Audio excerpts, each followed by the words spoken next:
I rank where the view is nothing less than phenomenal. For how I express and project from my abdominal. The only view better, both my daddy and my mama know.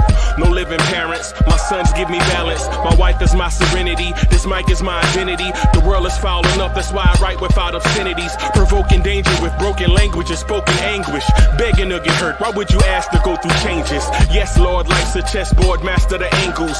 Control the tempo, be the one who holds the info. Acknowledge is just as deadly as machete swings. When spoken, the truth is as potent as that Medellin. While others swear the style is free, I just let it ring. Our time is undervalued, soldiers make us better kings. My fans on my shoulder, reaching after better things. Today I take the shot, for them I'd rather set the screen. My mama told me follow my dreams. My daddy told me get it by any means. Stand tall, make him bow to a king. But I've evolved, you can see the resolve. Look in my eyes when you speaking to God.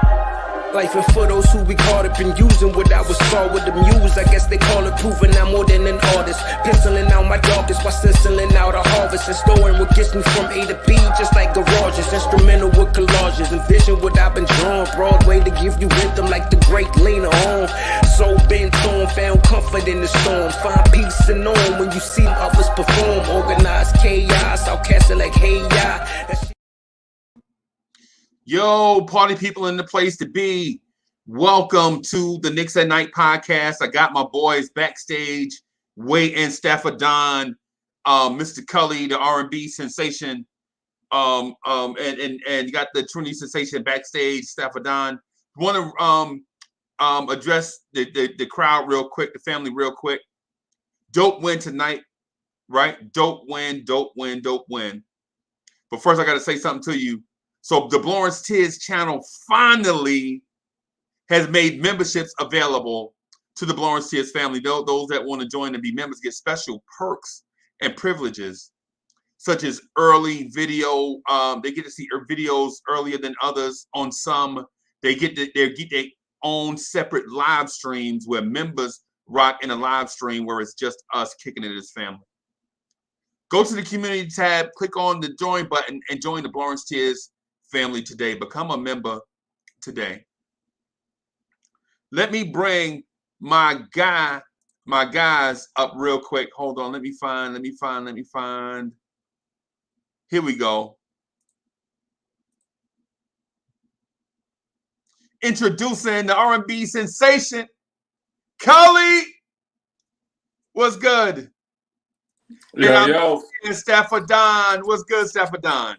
What it do, fellas? Blessings. Hey, and let me do a shout out to Brooklyn Buddha for becoming the first member of the Lawrence Tiz family. Shout out to Brooklyn Buddha. What's good? Yeah, shout out to Brooklyn Buddha coming the first member. That's what's up. That's what's up right there. That's what's up. So, Cully, I want to get in my bag real quick about the game real quick. I talked to Stafford Don before we came on. I just want to say a couple things just real quick, and then I promise I'll get out of the way so that we can. Yo, Simma Singh was good. Simma Singh is in the building. Julian Blum was good. Chef NYK. Yo, so first of all, this I want to do my thing. I want to show this real quick, man. Right? I just want to do this. Oh, I put it in the wrong spot. I did it the wrong way. You know what? I did it the wrong way. I think I might have to redo it.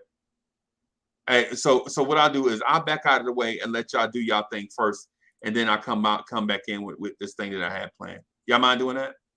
Yeah, so I'll go ahead and start first. Okay. I don't mind. I'm coming to the camera in a second. Okay. Go ahead, Stafford. Let it rip, man. Anything you want to get off your chest, Stafford? So we are 5-1, people. Mm-hmm. We're 5-1. We're 2-0 on the road. Big game from RJ tonight. He had a career high, 35 points. I believe is 8 rebounds, 6 assists. I think it's 35 minutes. Beautiful game. Fournier had a good game. Kemba had a good game, but my real kudos goes to Julius Randle. Reason why that's being said, he didn't force anything. He deferred when he had to defer. He acknowledged that once it wasn't going for him, he had to let his guys rock out. As far as Fournier and Kemba, and kudos also to Tibbs for riding the hot hand of RJ Barrett going down the stretch to close the game. So overall, shout out to Julius Randle. I'm proud of you. You didn't force it. You didn't act like you was a man tonight, and you let your boys rock out with you. We're 5-on-1. We're on top of the East, I believe, next to Washington. Toronto, we got you on Tuesday. Here we come. Okay. Okay, salute, man. Salute. Damn, I wish I could speak that long. I mean, I can, but it comes naturally. Yeah, man, we 5-1. Like my man said, we 2-0 on the road. We might look better on the road. I don't know. So far, I don't know. Well, maybe the same. But you know, we ain't got no. We go up in anybody's. We go to anybody's crib and make noise. That's how it's looking so far. So we did the thing. We did the damn thing. Pardon me. We did the damn thing in New Orleans, man. I mean, they ain't have Graham. They ain't have Zion. You know, I'm not crapping on nobody's parade. Because I know when we play them, it's funny because I was talking to someone earlier today. I was talking to my boy from Chicago. I had to get on him about his Bulls last night. So I was talking to him earlier, and I was like, yo, next time we play the Pelicans, watch them have everybody. It's gonna be an even better game. They're gonna have all their guys at the next game. But anyway, we looked of course I was mostly impressed with Mr. RJ tonight, man. I loved it because it's back-to-back games on the road. And good games. This one was even better than 2 nights ago. You know, this one was even better. And he looked mature. He had a big shot. Every play I seen from RJ, every time I looked at the screen, RJ made a play. Yo, it was the right play. And his plays converted. That's the number one thing. They converted, yo. He attacked the basket, converted. He did that wraparound pass. He couldn't get that wraparound pass to Taj, last season. He couldn't get that. Somebody was telepathing it. He got the wraparound pass, successful in the clutch moment. That was a great play, yo. Great play by RJ, yo. We hit the timely shots. He set Kemba up. And shout out to Stafford Don for what he just said about Randle. Randle deferred tonight. You know what I'm saying? He didn't have the best game tonight. That's cool. And I was thinking about that right before we got on. I was thinking about it like, that's good. That's even better because if Randle can still, just him being out there, when you have guys, like, for example, Randle was the superstar of the team last year, all-star superstar, whatever you want to call it. When you have guys that you know, they may not have it clicking, but they can get it clicking, that's still dangerous. And you're still able to win a game, and they could start playing off for other guys. You know what I'm saying? When Randle gets to that point where he can play off for other guys and not have to force it, that's deadly. Because when we do need him, when we feel like we're out of hope, watch the man come alive. Watch him rise to the occasion, man. So I love it because he only had, 10 points? He only had 10 points tonight? Yeah, 10.6 rebounds. 10.6 rebounds, man. I love the Fournier, Kemba, 19, RJ, 35. That's a great game. I mean, it was against the Pelicans or not, but I mean, it's not a bad thing, though. It's an NBA team, doesn't matter. But that was a great game, man. Pelicans get what you say? Before I pass the microphone to you, right? I gave RJ his shine, didn't I? Right. Okay, so Chef NYK, you probably just came in. I did give RJ his shine. I did say that how we commend Tibbs for giving him the ball at the end of the game to close it out, to ride that hand. So of course I gave RJ a shine. That's the first thing I said. He had a career high of 35 points, 8 rebounds, and 6 assists. So again, shout out to RJ. Right. No doubt. We heard that, Stefan. All right, and I love it. Yeah, Stefan. We heard you, bro. We heard you. It makes me think. Now I just wanted to let Chef NYK know, cause I think he didn't hear me. Okay. Okay. Okay. All right, point made. Point made. Duly noted. Duly noted, bro. We with you. We heard you. We heard you. Hey, so Cully, you got anything else you want to throw on tonight's game? It was a good game. I wanted to say one more thing about RJ before I pass it off. I'm hoping it's looking like it could be a breakout season for RJ. That's one. And two, I want to say I noticed with RJ and just other players that when they break out, I guess what it is with RJ, he came into this season under the impression, under the mission that he's going to be a two-way player and guard the other team's best player. That right there could be a mental thing for him to why he's, maybe he's about to take off, he's about to break out because he knows that, he has a new role. I mean, it's kind of similar role as last year, but it gives him more identity, gives him more self-introspection on who he is. So I feel like this could be a breakout season for RJ, at least through these next stretch of games.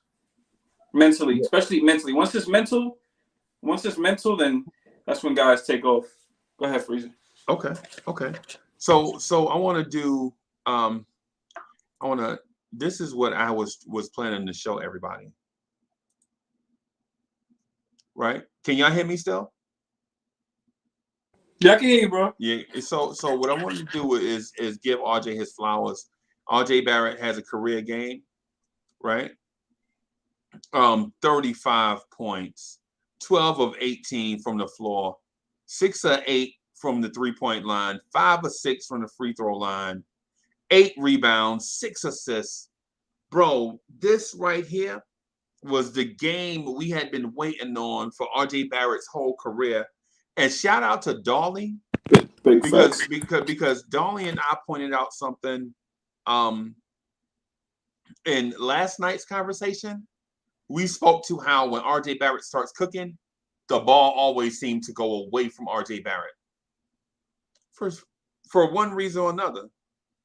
Right? Right. For some reason, like when RJ Barrett starts, you remember the Celtics game? RJ Barrett started cooking. Mm-hmm. And then the ball went away from him, and then RJ Barrett didn't get a chance to fully cook. Mm-hmm. Right? It was like it's like if they do it on purpose. Right? Like a tease. Yeah, it's like, but tonight, Dolly and I pointed it out early, like, yo, RJ is cooking when he was at 18 points. When he was at 18 points, remember, they went away from RJ for like 8 minutes of game time. 8 whole NBA minutes, bro. They went away from him. Right? But and you notice when he came in back in the fourth quarter, I think it's around the 8-minute mark. I think as soon as he came in, he hit the pocket three right in the corner. Bang. Bang. Bam.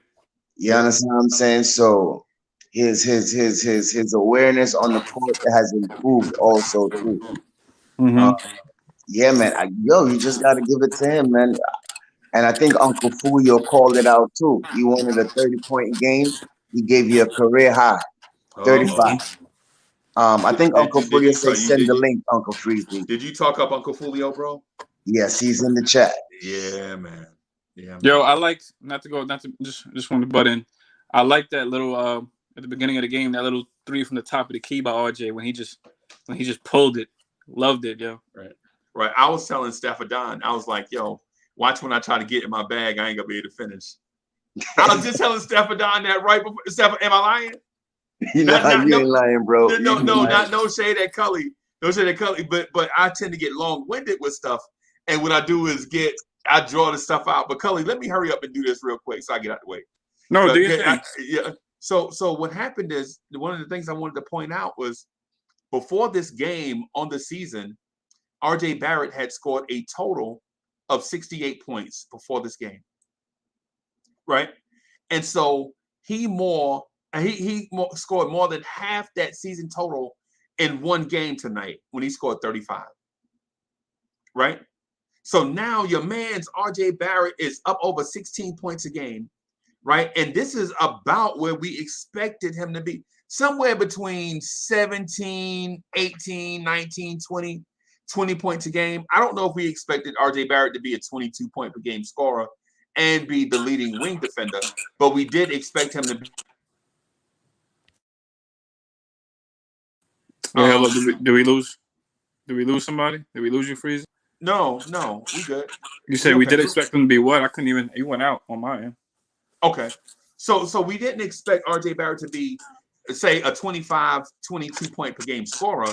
Okay. You know what I'm saying? But we did expect him to be around 18, 19, 20 points a game with I'm not gonna say elite level defense, but good defense, with him being a complimentary player and doing other things.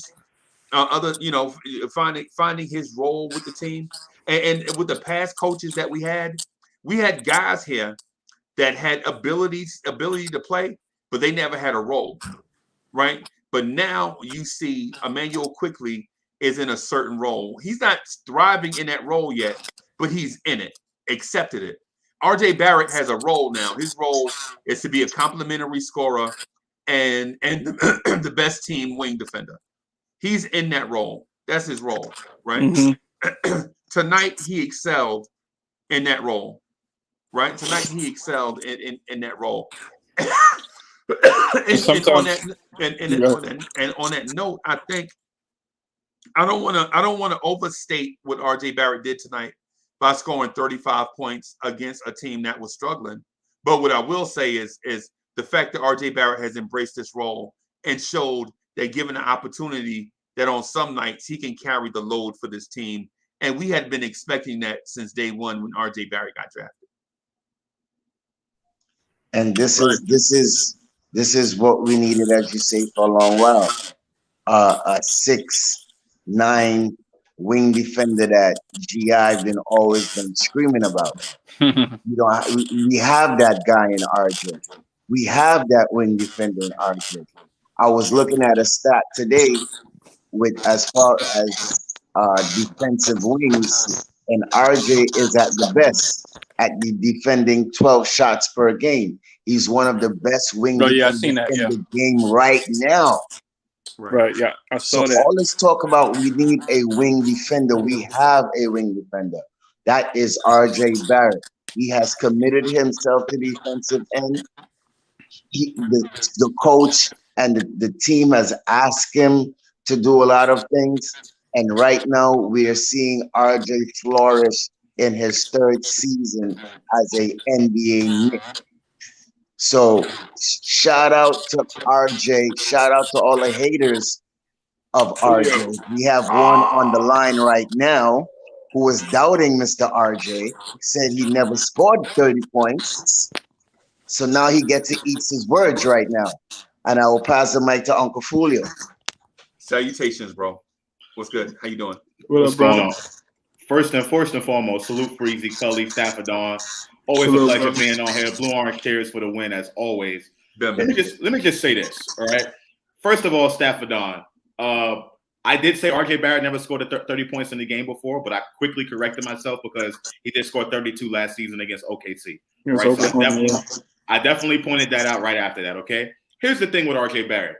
Tonight was the first time the Knicks actually gave the ball to RJ and we ran the offense through him. Tonight was the first time we ever seen that. And tonight he closed the game. This is the RJ Barrett that I've been wanting to see since forever. Glimpses of that, them giving the ball and running the offense through him. Before they were not doing that. Okay, so listen, it's easy. And listen, I'm not running from this, okay? I stand by what I said. And, you know, I was obviously wrong, right? And I would gladly admit that. I'm man enough to admit that. But guess what? We still need to see this consistently from RJ Barrett. I'm not talking about 35 points. I'm not talking about him scoring that many points. But I'm talking about him giving the ball to him and let the offense flow through him. And, you know, everyone is saying that, you know, they didn't give RJ Barrett the ball. They kind of froze him out the offense. At the end of the game, he took it. And that's the part for me that I've been saying, yo, you got to take the game sometimes. Right. You know, so, I mean, that's just how I feel about that. And I stand by what I said. I can agree, and not to cut anybody off. If anybody's about to speak, I can agree with that because you see, nobody had a problem. Kemba ain't had no problem. Fonny ain't had no problem with RJ taking over. Them the guys ain't had no problem with him taking over. You ain't see their body language look off. Nothing. They was okay with it, man. And this is the sweetest thing about this team, that any given night, anybody could be a hero. Anybody, I love anybody. You understand? And then just for the past 2 nights, RJ represented. Right. You know, all the slander, people are going to say about to go trade him and he's not cutting it. And, he just proved it again tonight. Okay. Right. Okay. Right. Man, so tonight I have some frustrations, but I do, however, believe that we've crossed a threshold, right? I want to point out one thing just real quick. So Hadouken Sharon's hate of RJ Barrett has reached a fever pitch. And I'm not for sure where Hadouken Sharon went wrong in the RJ Barrett hate. It just all of a sudden went sideways. But shout out to Hadouken Sharon. That's our guy, and we love him. I don't know him. Uncle Fulio must have passed Hadouken Sharon a drink, because they must clearly they're drinking the same thing nowadays. But we love him anyway. But let me say this real quick. What the New Orleans Pelicans lack in playmakers offensively without Brandon Ingram and Zion, they more than make up for in wing defenders. Mm-hmm. And you saw the kid Marshall, you saw the kid Josh Hart, you saw the kid Trey Murphy III. What they have is an overage of wing defenders, right?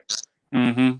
But you saw RJ Barrett have his career scoring night against a team loaded with wing defenders, right? Mm-hmm. Now, was it a deal of RJ Barrett finding a flaw in their defensive schemes, or was it that RJ Barrett has ascended to another level?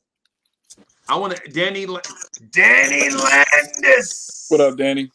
Gully, he's in the building. Buddy? What's good? Hey, been a long time. Yeah, man. I wanted to say about RJ Barrett was a beast tonight. He's bringing it up to another level. Beast mode. RJ Beast Mode Barrett. I'm going to call him.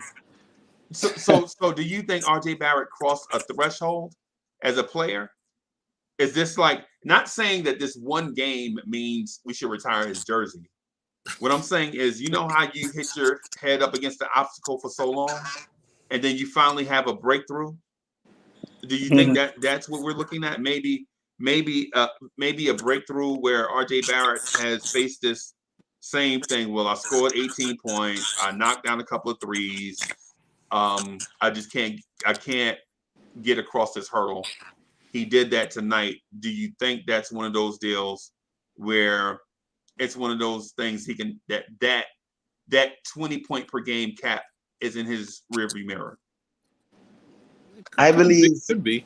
It can be. He could do it, but I have to agree with Josh. It has to be on a consistently night basis. And once he could do that on a consistent night basis, I believe the sky's the limit, and sooner or later we'll be calling him All-Star. What? What did you say? All-Star. Superstar, man. Eventually, I'm manifested. Jerry Fitz said what I wanted to say, yo. Floor spacing, yo. It's floor. RJ he took over. This is what happens when he has floor spacing to operate with, yo. And then did he utilize the pick and roll? I can't really remember. Yes. He did, right? He did, right? Yeah, that pick and roll. I'm telling you, that pick and roll works for any guard. All you got is, especially when you know how to use it the right way. You got to use it. That little separation you can get from coming around a screen. I'm telling you, that little bit of room to maneuver. Guards operate so good around that pick and roll, and RJ used it. The best play tonight I liked was that wraparound That wraparound pass in the end to Taj, man. And that Oh, and yeah, when he pulled Taj. up, huh? Taj, yeah, I saw that. I remember. Right. And when he just pulled up to get to seal the dagger with the 3, it was the best, yo. Right. Let me say this real quick. Uncle Fulio, Staffordon wanted to talk to you. If one of y'all want to put y'all stuff in the private chat so y'all can connect. It's about the Charlotte game. Okay. So Uncle Fulio, I want to ask you this. Do you feel like RJ Barrett had a breakthrough tonight, or is this an anomaly? And listen, it's okay to say it's an anomaly because anomalies happen. One-offs, random things happen. Do you think this is an anomaly, or do you think RJ Barrett had a breakthrough? I think he had a breakthrough, and it's for the simple fact that I mentioned. Like, you know, they gave him the ball and they gave him trust, you know, to close this game out, and he took it. You know what I'm saying? He took that, out of nowhere. He kind of just took that over. You know what I'm saying? So I don't think that this is an anomaly. I think this is something that we can actually depend on moving forward. And if RJ Barrett is at that level where he can start to close some games, now we talking about the Knicks being some serious contenders in the Eastern Conference. Because now you don't only have Randle, you have 2 guys. You got RJ now as well. And that's why I said that, you know, if the opportunity came for us to go get a guy like that, no one else outside of Randle would be untradeable. That's the reason why I said that. But with a performance like tonight, if RJ Barrett can do what he did tonight, closing games and having the ball in his hands, I mean, that's it. That's exactly what we need right there. That right there. So I don't think this was an anomaly. I think this is something that we can look forward to, and I think the Knicks are going to be very dangerous for it. Yes. Facts. Okay. So what do you think, Colin? Do I think it was an anomaly, or is it a breakthrough? I think it's a breakthrough. The breakthrough. Yeah, I think it's a breakthrough. Okay. It was definitely I think it was a breakthrough because it's, you know, this is what we see when RJ has control, when he has has control over a game, when he has at least the chance to have control, some type of control, and and then the veterans played off of him. Kemba, Fournier, they played off of him tonight, man. In my opinion, Taj, Randle. So that's what I saw. I saw a breakthrough, and I saw him rise to the occasion. You know, that's what I saw. Okay. Well, what about? Let me ask Staffordon this. So with RJ Barrett's breakthrough, what do you see in Julius Randle's performances the last 2 to 3 games? Do you see a backsliding to dubious handle, or is this an adjustment by Randle to put winning above statistics? I think it's an adjustment. Because he realizes now that he has help. This is not last year's team where you give Randle the ball and you tell Randle go get a bucket. He has Fournier now. He has Kemba now. RJ is coming alive. Mm-hmm. So therefore, on nights, you know, he's gonna have to defer to those guys. But at the same time, Randle still needs to be involved because he only had 9 shots tonight. So I also believe if he had probably assert himself a little more, probably this game probably would even be as close as it. But not getting off the subject. With as far as Randle, yeah, it's definitely an adjustment. There's no bad feelings. I think he's very happy for RJ, and I think he should be happy also too that every night he doesn't have to go and score 40 points and put the team on his back because he has help. Yep. Okay. I'm gonna say this, man. I personally think Julius is backsliding. Right. Mm-hmm. And Josh, I'm not trying to poke the bear, Not like that, because I know you only here for a few seconds, right? Only here for a few minutes, but I've seen some things from preseason to today that makes me nervous about Julius Randle. And and I have been on the Randle bandwagon from day one. And Josh can attest to this, because we used to fight on Sim Show, Nothing But Knicks. You know, when people were saying Marquise Morris or whatever Marcus Twin was here. Mook, when Mook Morris was here, people were like, he should be the leader of the team. And I was like, nah, it's Randle, bro. It's Randle. It's Randle. This goes back years and years of me co-signing for Randle. But in the last preseason game, Julius Randle went to the free throw line with a chance to put us up, by 4, right? I'm sorry, try to put the game away, right? And what happened was Julius Randle missed those 2 free throws in that Wizards game. And the kid from Washington that looks like Roger Federer. What's the kid that looks like Roger Federer from the Washington Wizards? Y'all know who I'm talking about, right? Nito Matthews? Kispert. Kispert came down and hit the 3 to tie the game. Remember that? Yeah. And it left a few seconds left on the clock, and Julius Randle got the inbound pass, walked down, and hit the game winner, right? But that was a tie game. If Randle had missed, we'd have gone to overtime, right? But Randle had the opportunity to win that game before the Roger Federer looking dude hit that 3, and he didn't. He missed both free throws. Yes. In a preseason game. Yeah. Right? And then against Chicago, Randle had the opportunity to put us up by 3 in a 1-point game, and he missed both free throws. And RJ Barrett's closeout on DeMar DeRozan saved the game, right? DeMar DeRozan shot an air ball over RJ Barrett and Mitchell Robinson, right? But if he had hit that shot,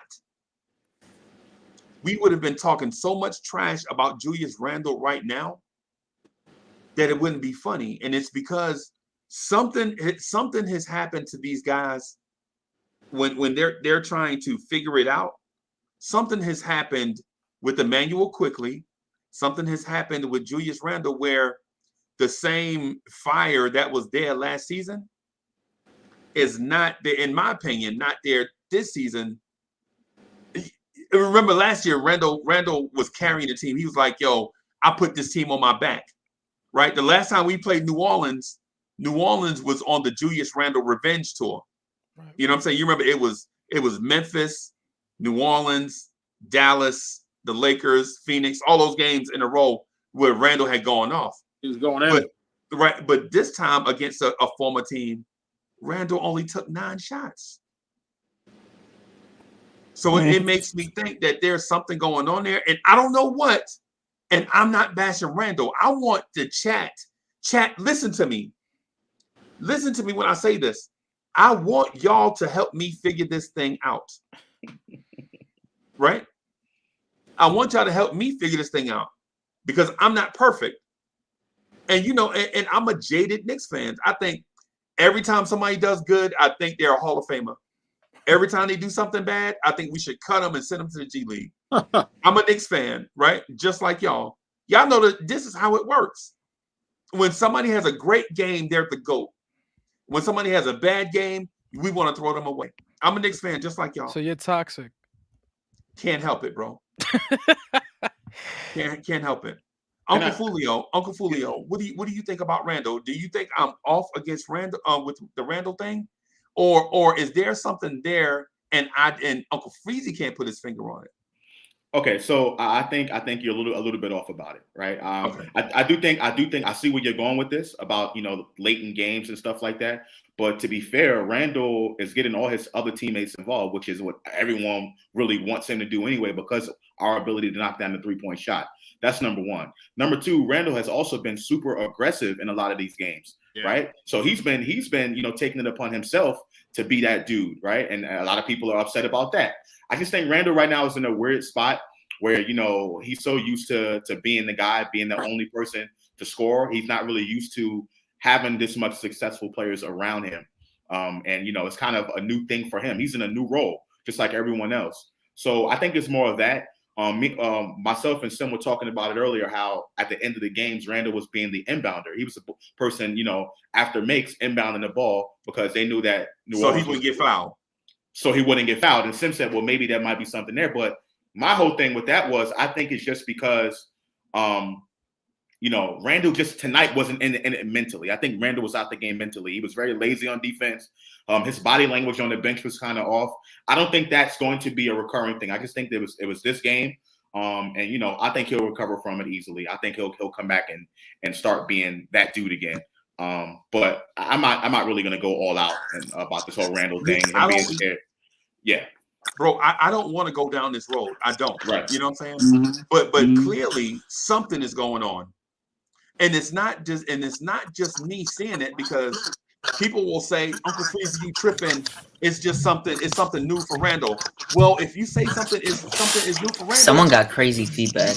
Cully yeah, might be. Yeah, it's good now. My bad. Is it me?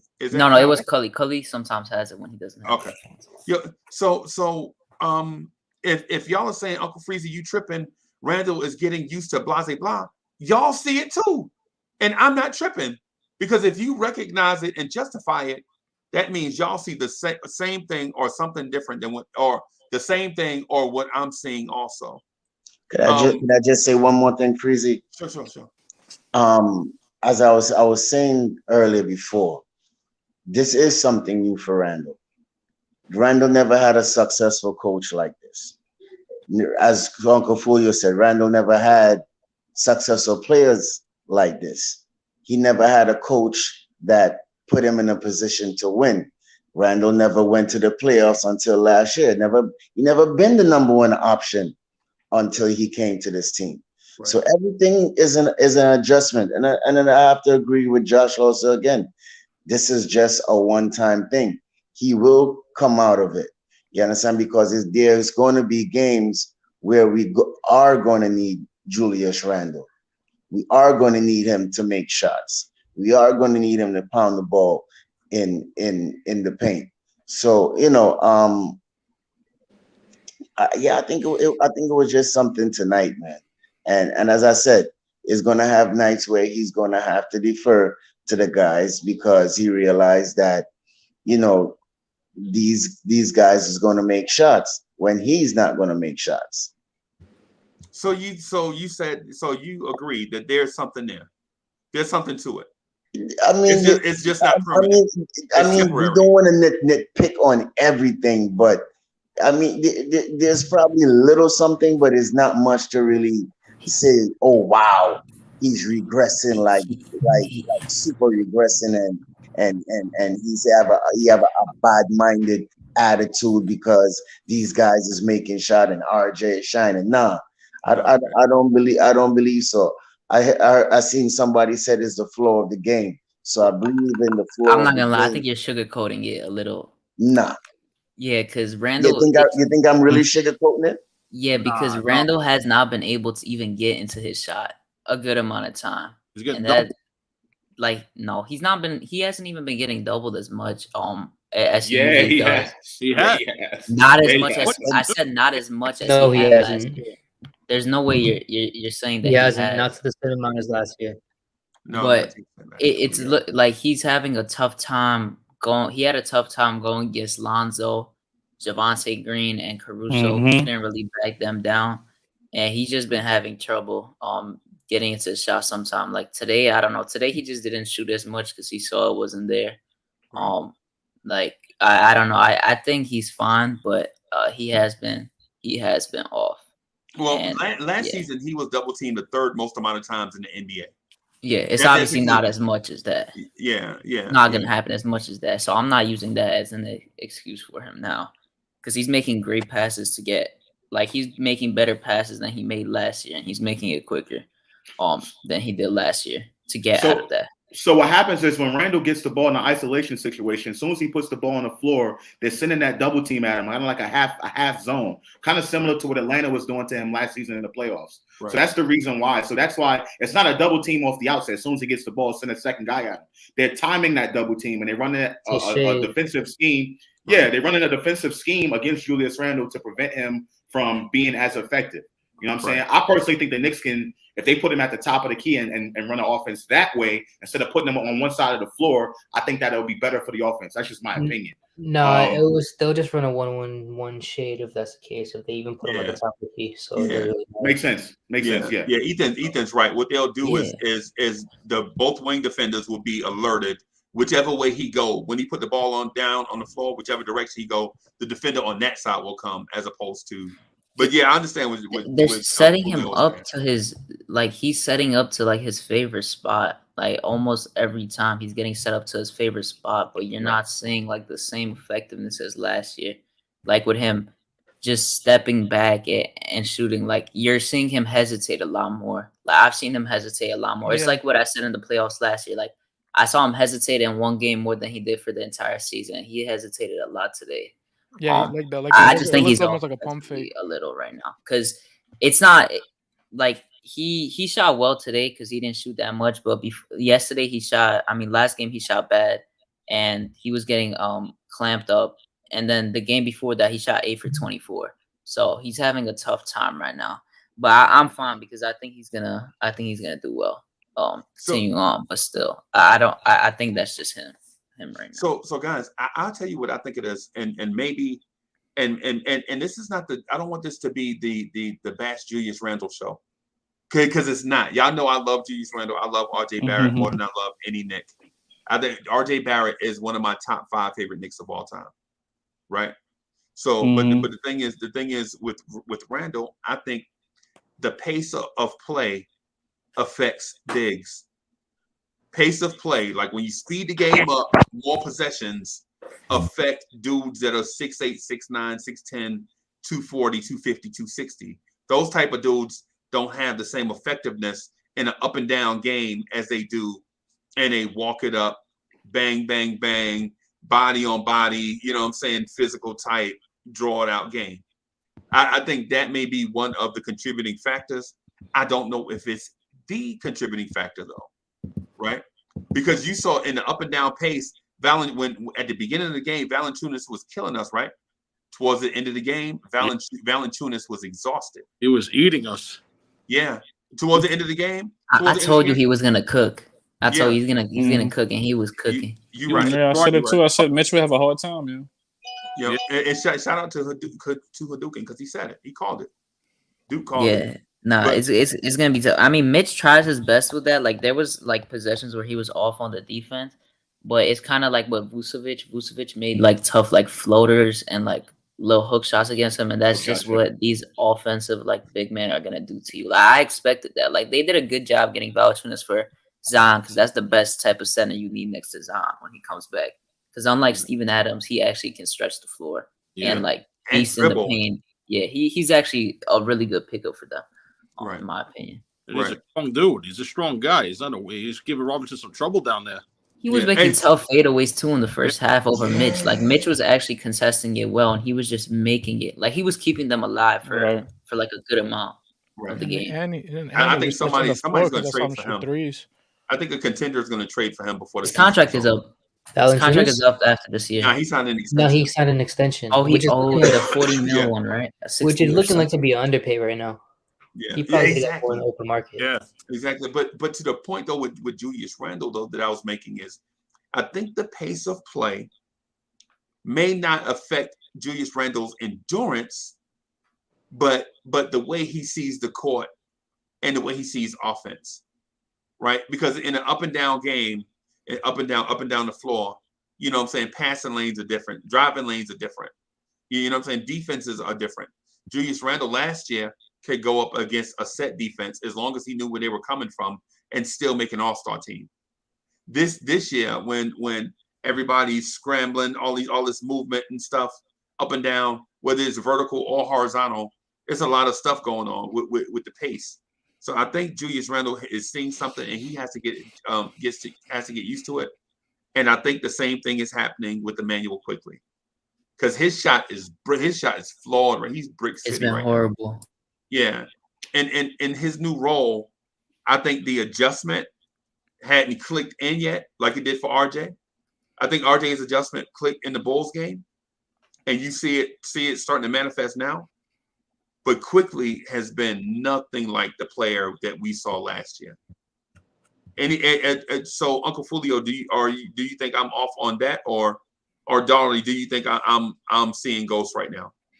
No, I think you're right. For the most part, it does seem like Quickly's trying to do something new, and he's just trying to figure it out. Remember, there's a lot of players now that on that team that can do the main thing we brought Quickly for, which is his shooting.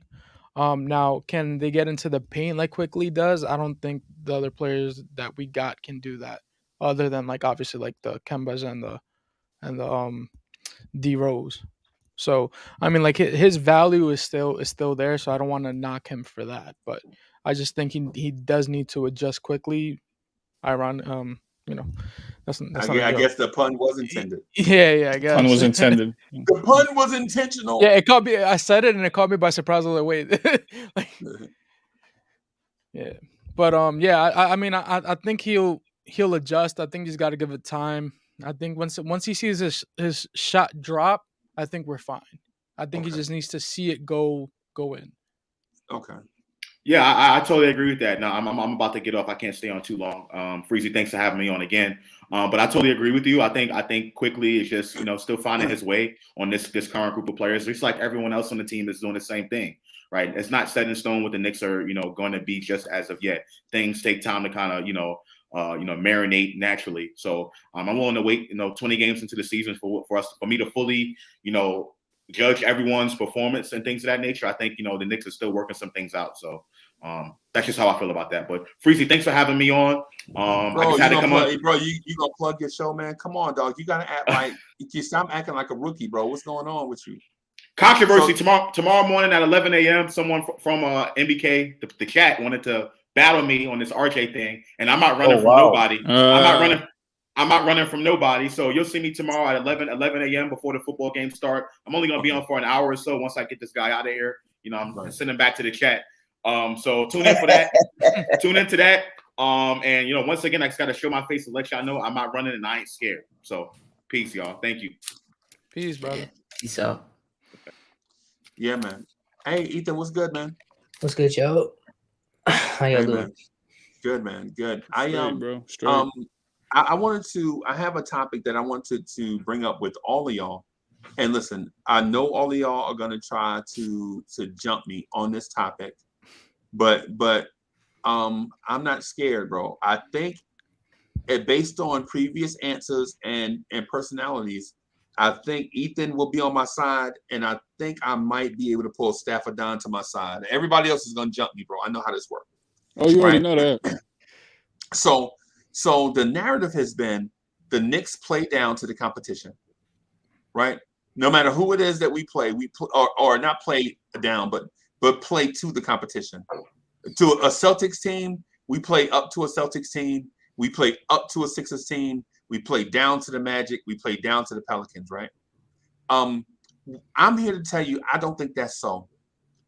I honestly believe our bench is vastly overrated. I did say that today. I said that today. I was saying that today, and people were killing me. Yeah, I think our. Oh, I'm sorry. I'm not. Not here. No, you're not taking my take because I was about to say I'm glad you brought it up because I said this on Guillermo's show earlier. Okay. I wasn't saying they were overrated, but I was saying they had other than D Rose, literally nobody's getting anything consistently. It's scary. Like I love that you brought it up because D Rose didn't even have he only shot 6 times today and was 2 for 6, and Alec Burks was just pissing me off the whole entire time because his dude just over dribbles and then goes in the mid post and then decides what he does and then pump fakes 3 times before he takes a dumb shot. Trey Murphy blocked him. Yo, it is so annoying because D Rose has been the only one that's basically been good off the bench, and then he's been setting up Obi, and that's basically the only thing. And Taj, when he comes in, Taj has been great. I'm gonna say that. Yeah. And let me add on to this too, right? The one game, right? This is the game where D Rose didn't find Obi on a lot of lobs and a lot of a lot of transition outlets. And look what Obi was held to. Nothing. Right. And so I Duke, I promise you, I didn't see your take. No, it's fine. I don't care because it's great minds think alike. I like it. It's fine. So yeah, my thinking is if we can get consistent scoring from the bench, then when we grab these 14, 15, 16, 17, 20-point leads and rest starters, they won't have to come in and rebuild those 14, 15, 16, 17, 18, 20-point leads, right?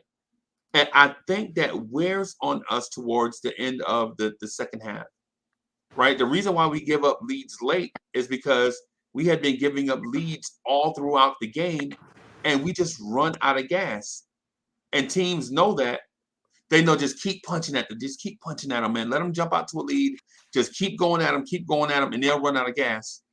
And our bench has not provided the scoring nor the defensive stops that you would think we would get from them when we rest the starting five. Anybody agree or disagree with me aside from Hadouken? I halfway agree. Yeah. When it comes to our defense, from our bench especially, it's been horrible. And I like Burks, bro. We just need a replacement at this point. Like, we're gonna make it. Yeah. Don't be surprised if we make a trade at this. Don't be surprised if we make a trade. You remember you said to me when I said in the preseason that the second unit's defense was scary. You said you weren't worried. I told you that it's very worrying. Did I say that? You said? Yeah, you said it. Okay. Well, when I told you, but nah, like the thing I like though about Obi is that he's been getting better on defense. That's what I can say. Right. Yeah, he has been better. Because we were talking about Obi yesterday night. If no one watched it, if you didn't watch it, if you don't know, but we talked about Obi, and I will say that he's been doing better on defense. He had 2 blocks today. He was playing pretty decent on defense. That's what I can give him. I love it. Yeah. My frustration though with Obi is you get your 14-point game and then you get your 1-point game. Yeah. Right? And I'm not getting I don't want to turn into the throw Obi away show. Right? But at some point for the 8th pick, we got to start getting return on investment. You're right. You're right, Freezy. So what should we expect from so if that's the case, so if what I said is somewhat accurate and maybe have some loose ends that need to be tied, right. What are those loose ends that need to be tied when it comes to this bench? What fixes the bench? I can tell you right now, but some people may be like, I'll tell you one thing, you might need a tweak with Alec Burks. You might need a tweak soon if he continues playing like this. I agree, Cully. Yeah. Yeah, bro. I am starting to think the tweak is Emmanuel Quickly. Maybe we need to get some splinters out of somebody behind. Yeah, him too. Exactly, and that's where I was going. Either you gonna start looking at Grimes. Start giving him some more time. I mean, you got Kevin Knox over there too, but either you're gonna start looking at Grimes, maybe Kevin Knox for Alec Burks. I know he probably trusts Alec Burks more than Knox at this point. So you either gonna start looking at Grimes or we're gonna do something about Burks because his play has been god awful. God awful, yo. But I still say that we have to give him at least 20 games first, man. I mean, I'm giving him 15. Him that's all he got left. Like if we giving him 20, all he got left is 15. He played 6. 15. Let's give him 15. And he got 15. If he's not efficient as we want him to be, we're gonna have to do a change for real. For sure. And let the kid Grimes get a shine. Let's hope that Tibbs does that. That's all, and hope that he start looking at Grimes. Grimes is ready to come in the game now.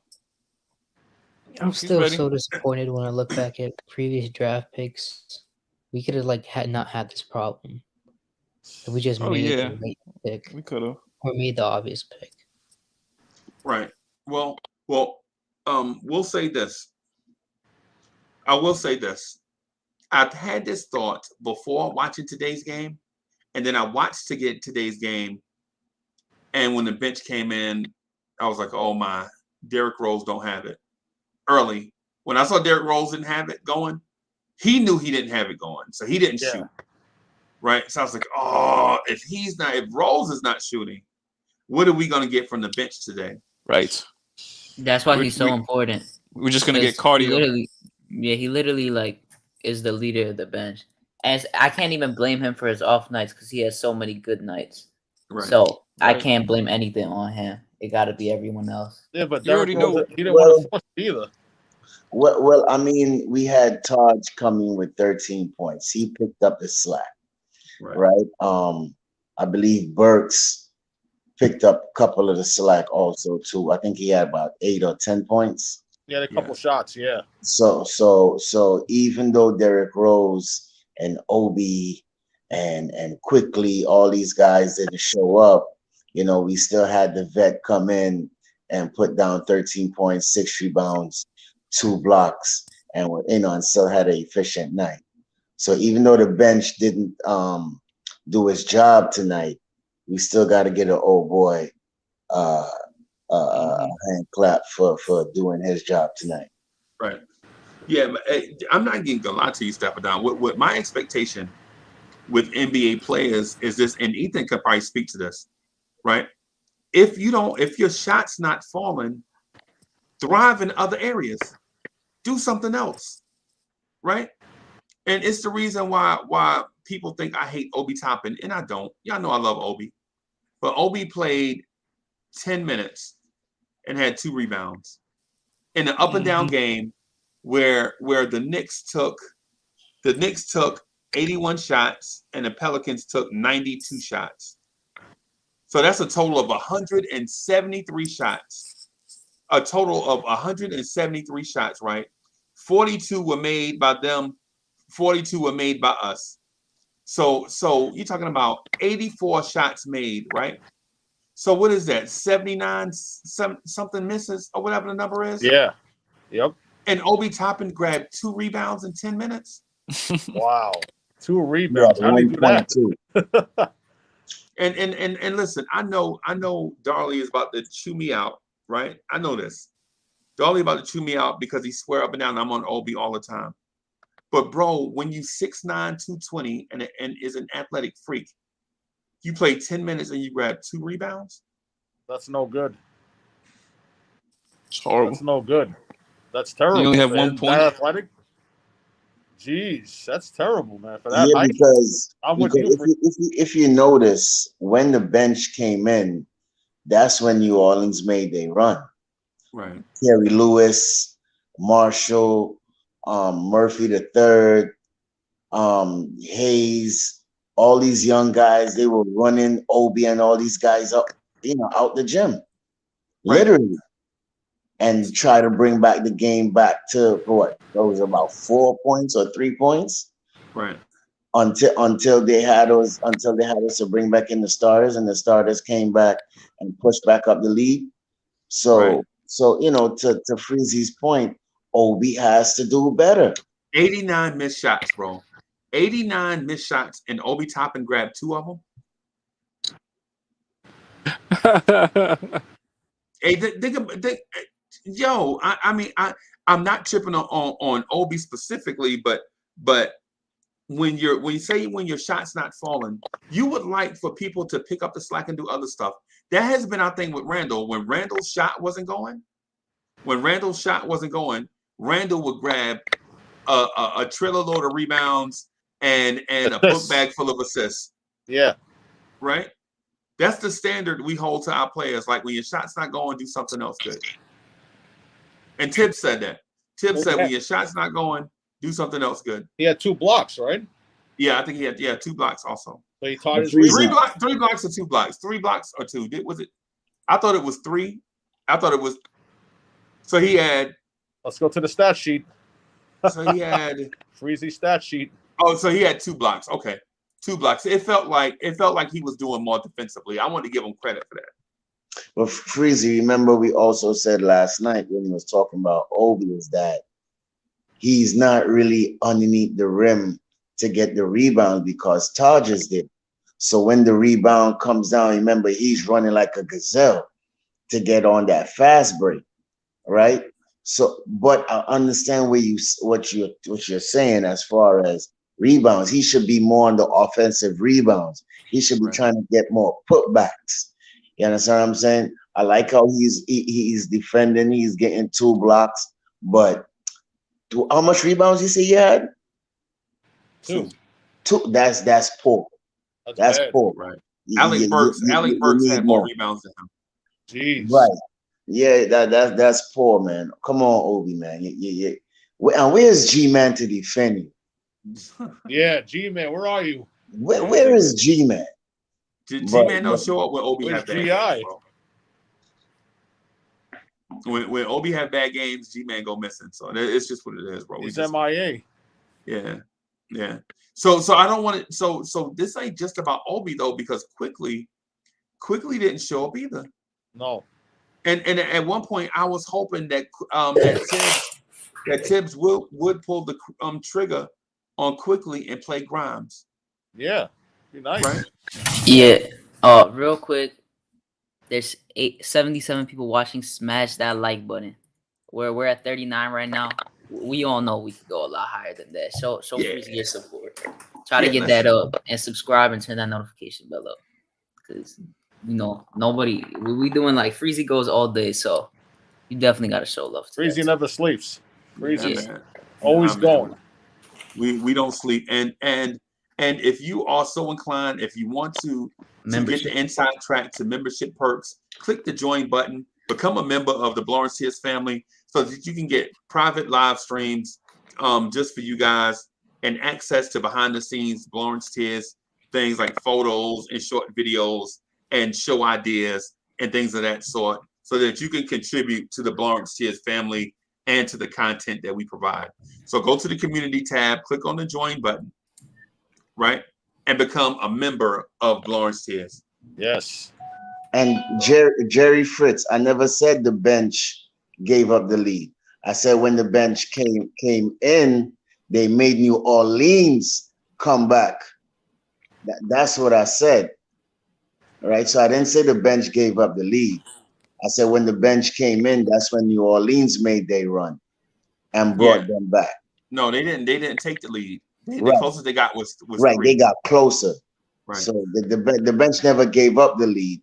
But what I'm saying, it's the bench didn't do its job as far as doing what they had to do as far as like Obi and Quickly and the other guys. But the vet showed up and Burke showed up.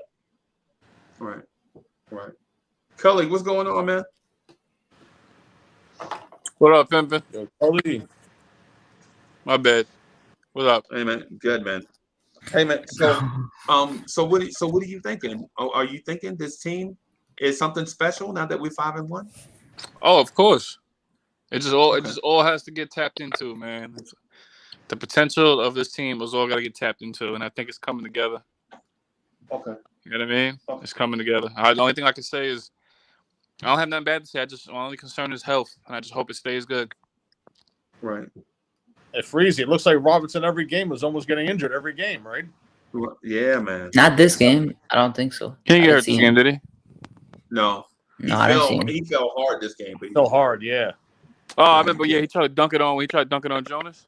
Yeah. Yep. I told you guys he's going to give us one of the mid scare every game, man. Yeah, probably is. Yeah. What happened to Nerlens Noel? What happened to him? Still waiting. He got paid, bro. And here's the question. Speaking of Noel, I want to know everybody's opinion. When this man comes back, is Obi's minutes coming down? I hope not. Yeah. Oh, Obi's God. They're coming down, right? Because Tibbs is gonna play Taj, bro. Taj after behind Randle. Yeah, Tibbs is gonna play Taj in some capacity. Well, I mean, Taj plays good. I mean, to his defense, but he plays hard. Taj plays hard. I mean, yeah. Yeah, I would rather yeah. rest him, but I mean that's Tibbs. I mean, Yeah, I think they're gonna ease in Noel, not as much, and then we'll probably see. Obi minutes go down. all right. What I is don't like that. Noel's injury? Is sore knee. Sore knee. yeah. No, he had a setback Oh in my training God. camp. Oh my god. It's one or the other. Okay. How good do you think this kid Nerlens Noel is anyway? Mid. He's solid Yeah, me defensively. too. Yeah. I mean, he is a shot blocker. I mean, once we have him yeah. and Mitch in the lineup, we have two of the best shot blockers in the game. So I mean, it's just how Tibbs is. It's all about rim protection with him. which version of Nerlens Noel are you talking about? High school Nerlens Noel or this Nerlens Noel? Yeah, high school Nerlens Noel was compared to AD. Yeah, yeah. But then he got injured. And you know what? And he They was were that. right. Yeah, no, he Yeah. was nasty in high school. Yeah, and Harry Giles too. Yeah, Harry Giles too. I think Yeah, both Harry of them got Giles. Oh injured. man. Yeah, Harry Giles getting passed around right now. yeah. I feel bad for him. They 'Cause still I solid. actually I mean, they I still like solid Harry Giles. players, but they just not. Yeah. Because of your big can't have lower leg injuries like a guard can, bro. Right. Yeah, once a big gets a lower leg injury like that, something sustainable. If they're not special, then they become mid, bro. They become Nerlens Noel, I guess. The thing about Nerlens Noel that really pisses me off is he has like butterfingers, bro. Every time, like the ball is right there, you literally all you got to do is jump up, and he's never ready for it. Yo, by the way, like when we were saying this last year, and then because Mitch had a decent amount of those, but not as much compared to him, people were saying that Mitch is also bad with that. But I can say so far, Mitch has barely lost the ball. And he's been really good at hustling for the ball and trying to get steals. He's literally shooting 84% from the field. It probably changed from today. I don't know if he went perfect again. I actually need to check real quick. But he's been good.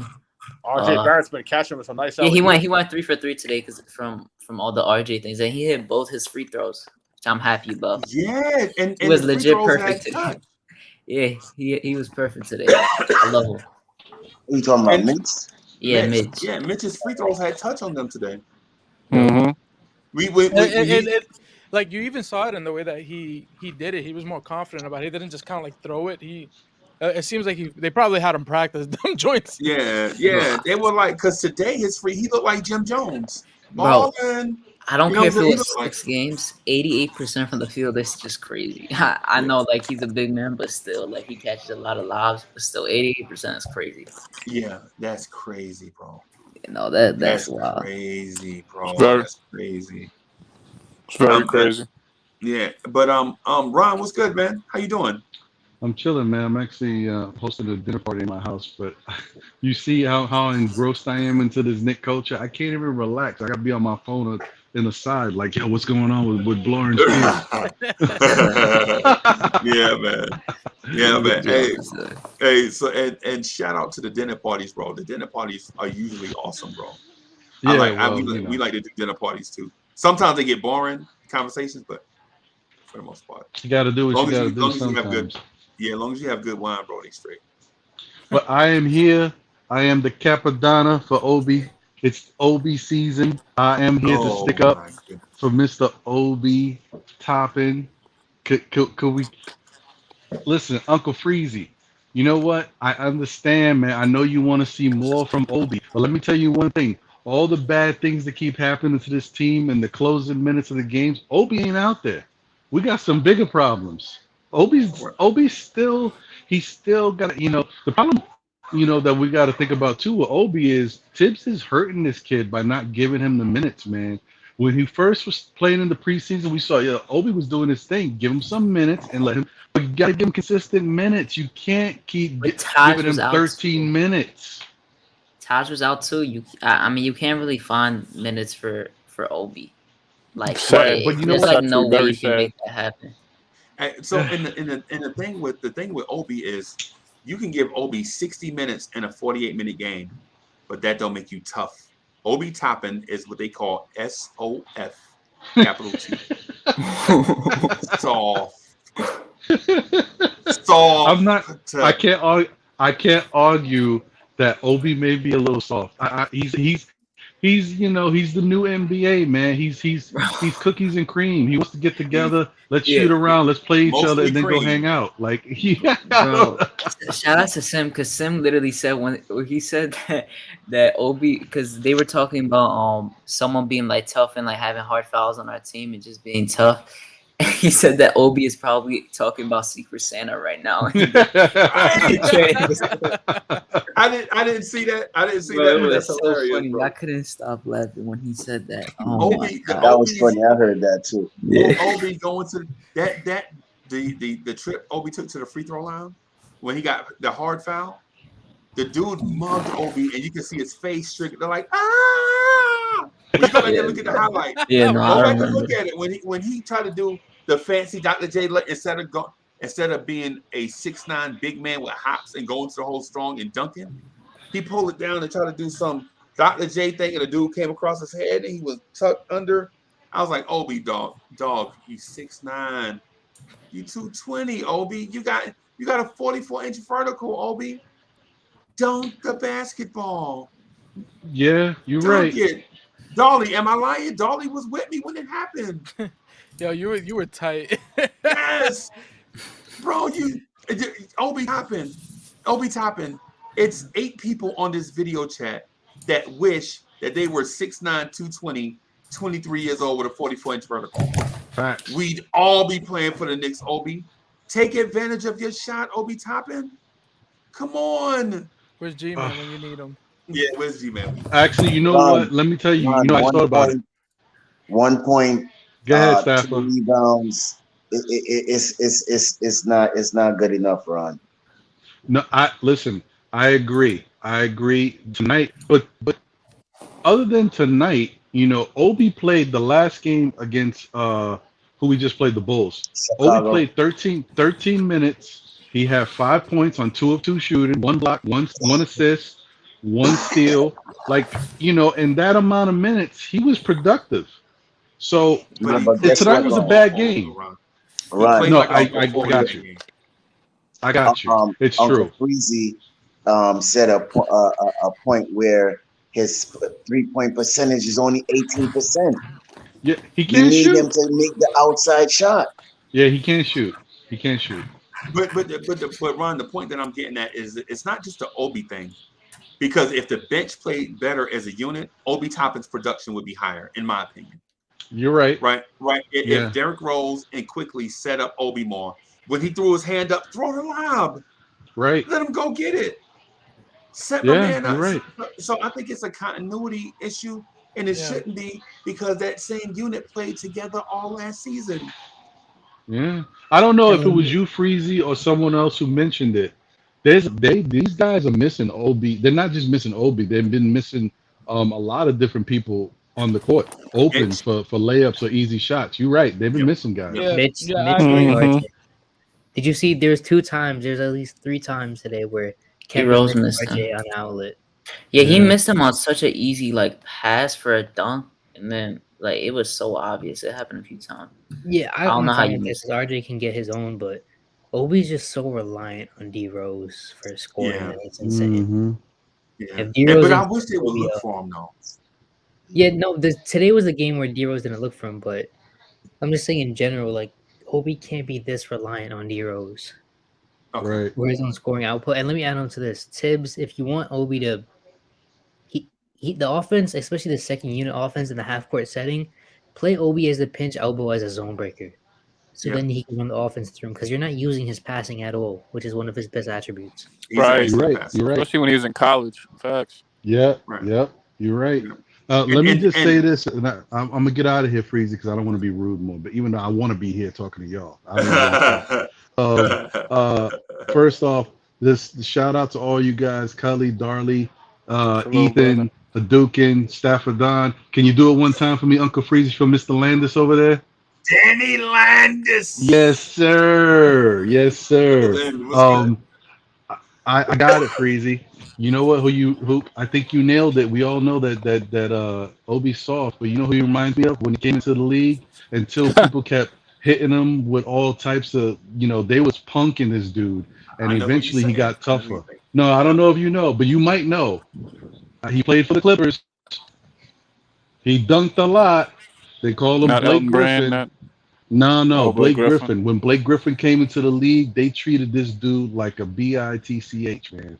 They were doing all types of stuff, throwing him on the ground. Yeah. Just, they were punking Blake Griffin. Now, Obi's not getting that treatment, but he's acting kind of like Blake Griffin. He need to toughen up. He need to toughen up. Right. No, I thought you were going to say Scottie Pippen. Oh, yeah, you're right. Actually, that's a good one too. Scotty Charles was getting Oakley. that treatment early too. Yeah, he was. Yeah. Oakley. Yeah, I'm not even that's joking. right. Went upside his head. Yeah. Yeah. And so the thing with Obi, bro, I think it's gonna take that moment when he just gets fed up. He just gets fed up, and after that, Obi will never be the same. You can only get thrown to the ground. You know who else got treated like that? Dwayne Wade. You remember Dwayne Wade early on? Yeah, early Dwayne Wade. Every time he went to the basket, they would just grab him and push him to the ground because they know he couldn't shoot free throws and he didn't have a jumper.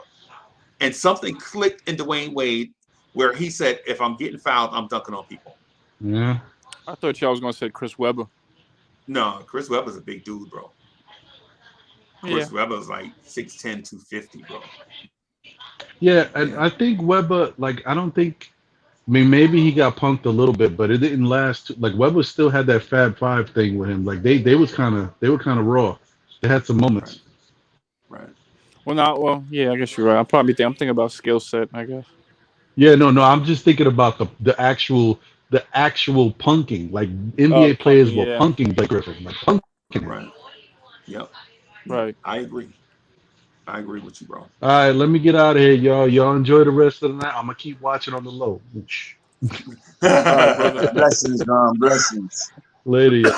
Have fun. All right, brother. Be easy. We'll have to take the splinters out, Freezy. Yeah, man. We need something on that bench. Will Tibbs make the change to Burks? Will he do it? I mean, who are you replacing him for? Grimes. Kevin Knox. Grimes. Not saying that necessarily that he's the answer. However, sometimes changes got to be made. We have to see. Tibbs. Not putting in Grimes for him because, I mean, Burks kind of like ball handles a good amount of time with Derrick Rose. So I wouldn't really put Grimes to that. Grimes ain't a bad playmaker either, though. I mean, we don't know that. We barely can't create for it. He can't create for anybody else. I mean, he's not going to create for no one else, but he'll make the extra pass if need be. Yeah. I mean, we don't know that yet, but I don't know. We won't know till we see, man. Grimes, I mean, Burks, I don't know. When he don't got it going, I don't know. And it's like you got two guys. It kind of sucks because if Burks don't got it going and IQ don't got it going with them erratic shots from IQ, it's like, what do? You got to hope D Rose got it going. D Rose is the vet. He'll be all right, but if he don't got it going and they don't, it looks bad. I put Knox in there. I was thinking Knox, but it's not even about just like getting Burks out of the lineup. It's just I want him to dribble less and use his brain a little more. Right. That's all I want him to do. I'm not trying to get him off the lineup because last year he was good for us. No, he was solid. Yeah, there's a reason we have him. So I'm fine. I'm giving him 10 to 15 games like everyone else just to evaluate because I'm not just going to evaluate how good or bad someone is doing just from 5-6 games. Like that's just like it makes no sense to do that. But you could see like if someone is showing different strides and if someone is just like completely off, it makes it seem a little more. Nah, facts, DSJ, you're right. Not to go off topic. Yeah, Chris Webber he wasn't having none of that. I was thinking in terms of skill set, but yeah, he didn't get punked. Yeah, Chris Webber didn't really get punked like that. He was Chris Webber was always nice. And once he got tapped into, he was great. Pause. Burke's not supposed to be handling anyway. Yeah. So Cully, what's up, brother? The thing is I didn't want this to be an editorial on how bad Obi is playing. I just think it's a unit thing, right? I think Obi's stat line, scoring wise, is impacted by the play of the guards. Because like what Ethan said, he is dependent on guards to get him the ball to score. Because he can't, and what I'm saying is because he can't create his own shot like Randle. Now, I think that is a unit thing. Now, with that said, do you make an adjustment to the second unit to get more scoring from everybody? And instead of Burks, do you just go with a small ball unit as a second unit? When you say instead of Burks and you say in small ball, what do you mean per se? Add another guard to that unit. Add Grimes. Go and listen. Hear me out before you throw me away, because I know you want to throw me in the trash can. But No, I'm not. So instead of replacing Burks with Grimes, how about add Burks and Grimes? Do that too. Rolls quickly. Grimes, Burks, Obi. I know what you're gonna say. You can be like, man, that's 4 guards. Nah, I would literally like throw up because Taj actually does good on the bench. But the thing about it is the Pelicans did that to us today numerous times. Numerous times you saw Josh Hart guarding Julius Randle. Yeah, but Freezy, where's the rim protection? Where's the rim protection on second unit anyway?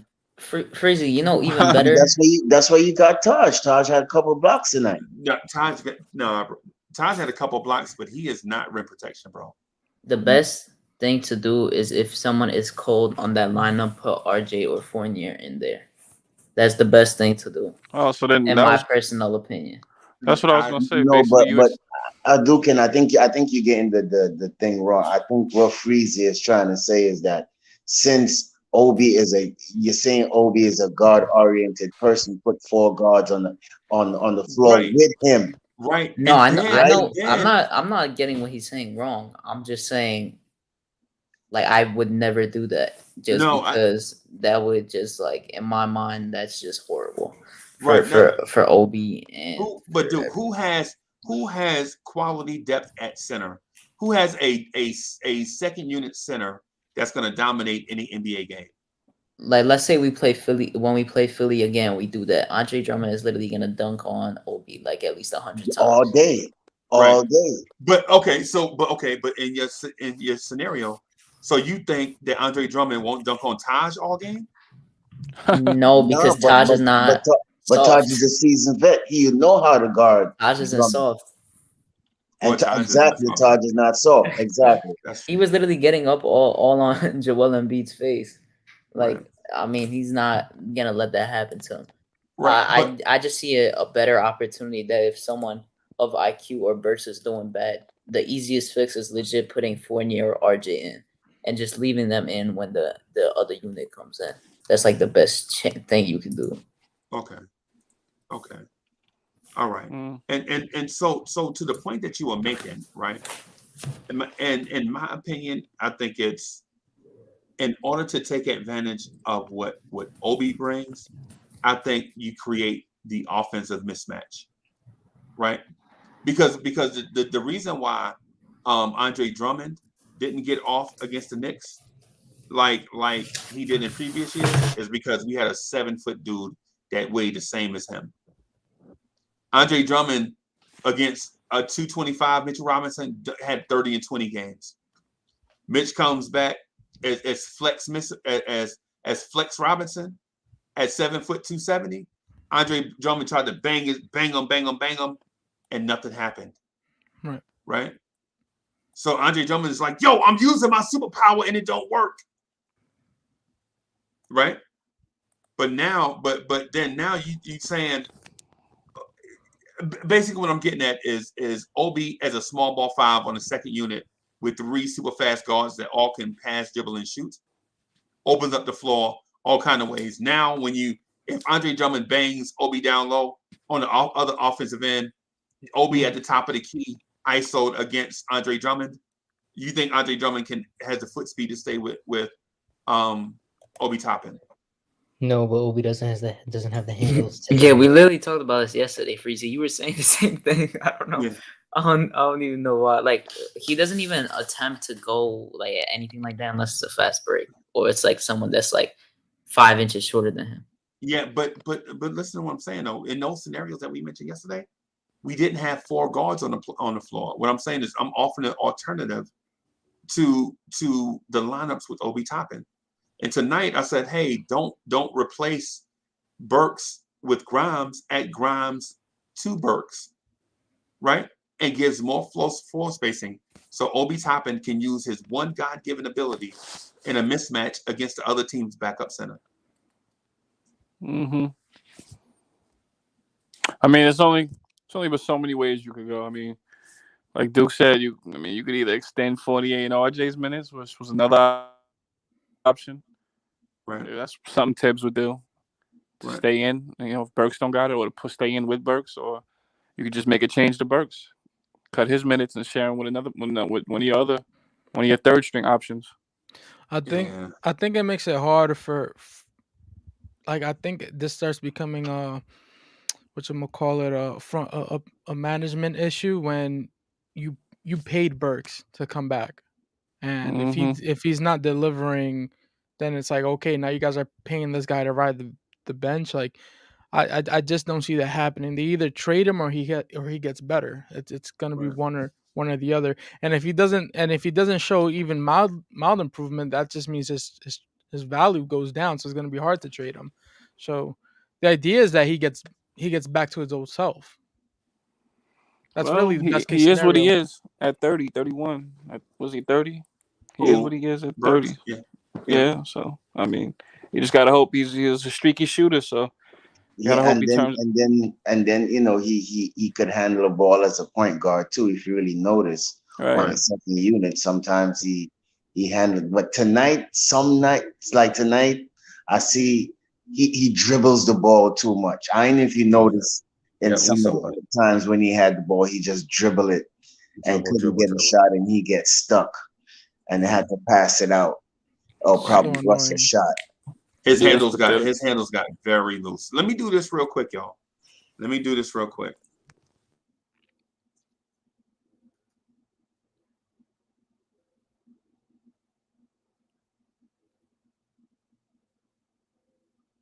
So thank you, Will Salkin, for the Cash App contribution. Thank you for your generosity. Will Salkin says, $5 for 5 wins. Bim.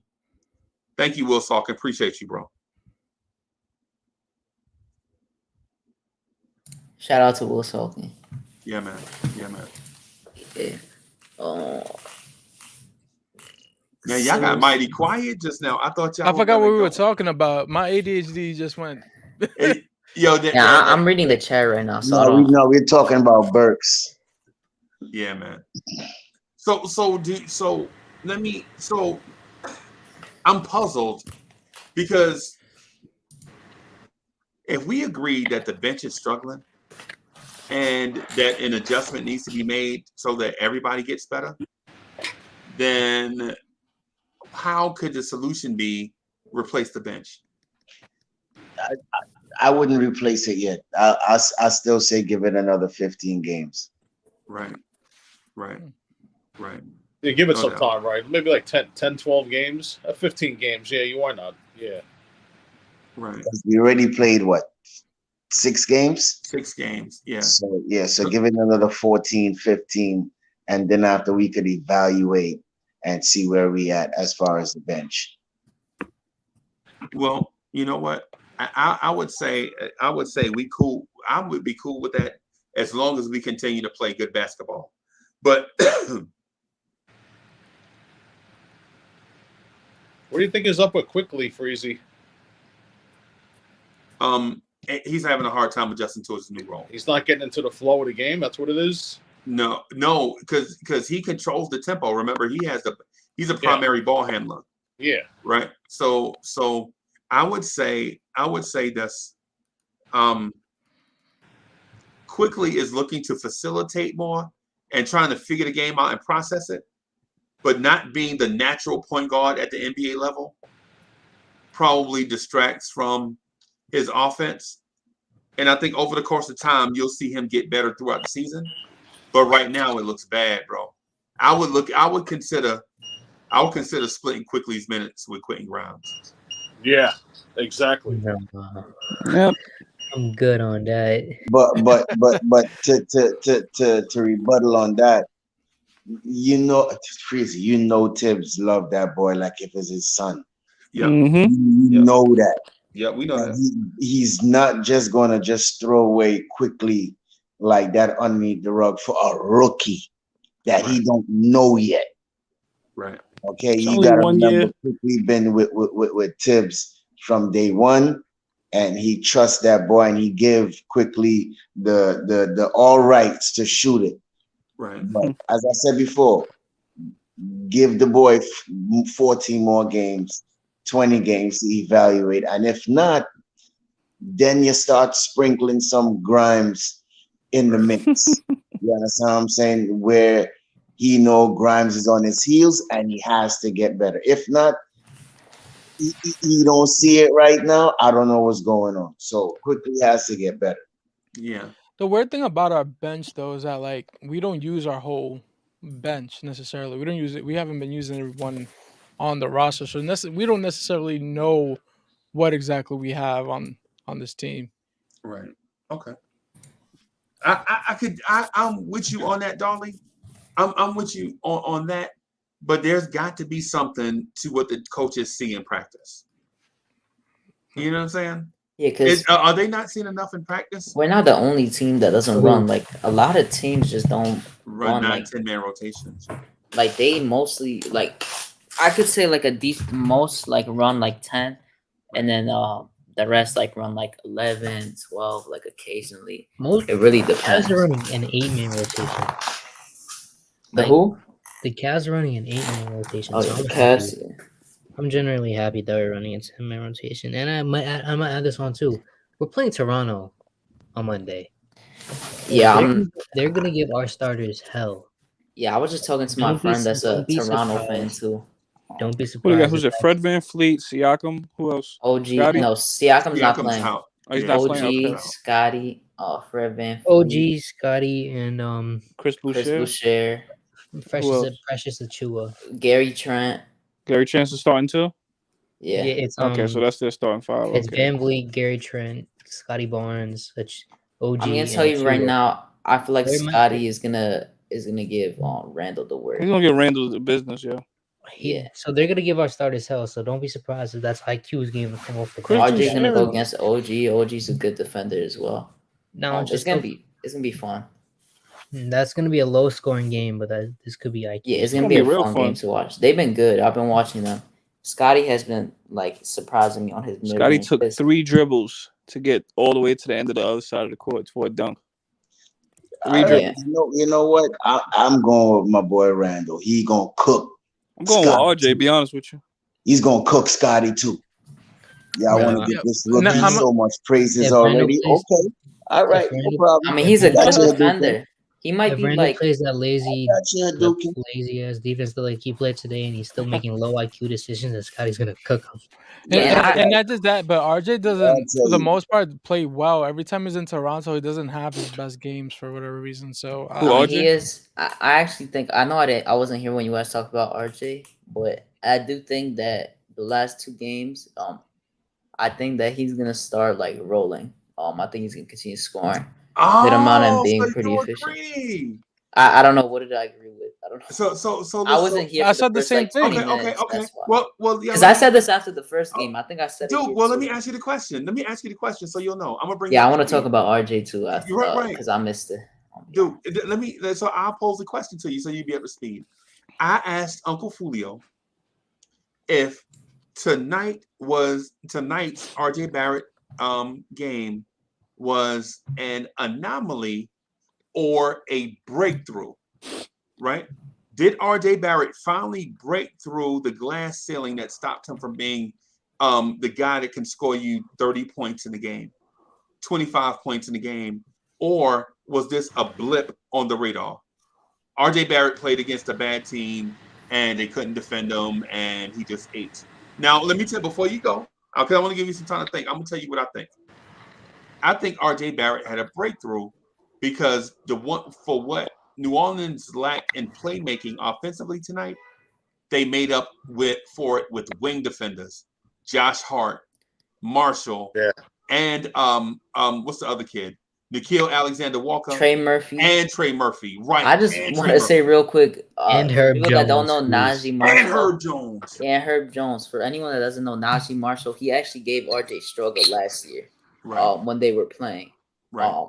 And he was actually doing good against RJ. He dropped like 15 or something, and that's good for him because he's not a scorer or anything that. He's a defender. He's an energy defender.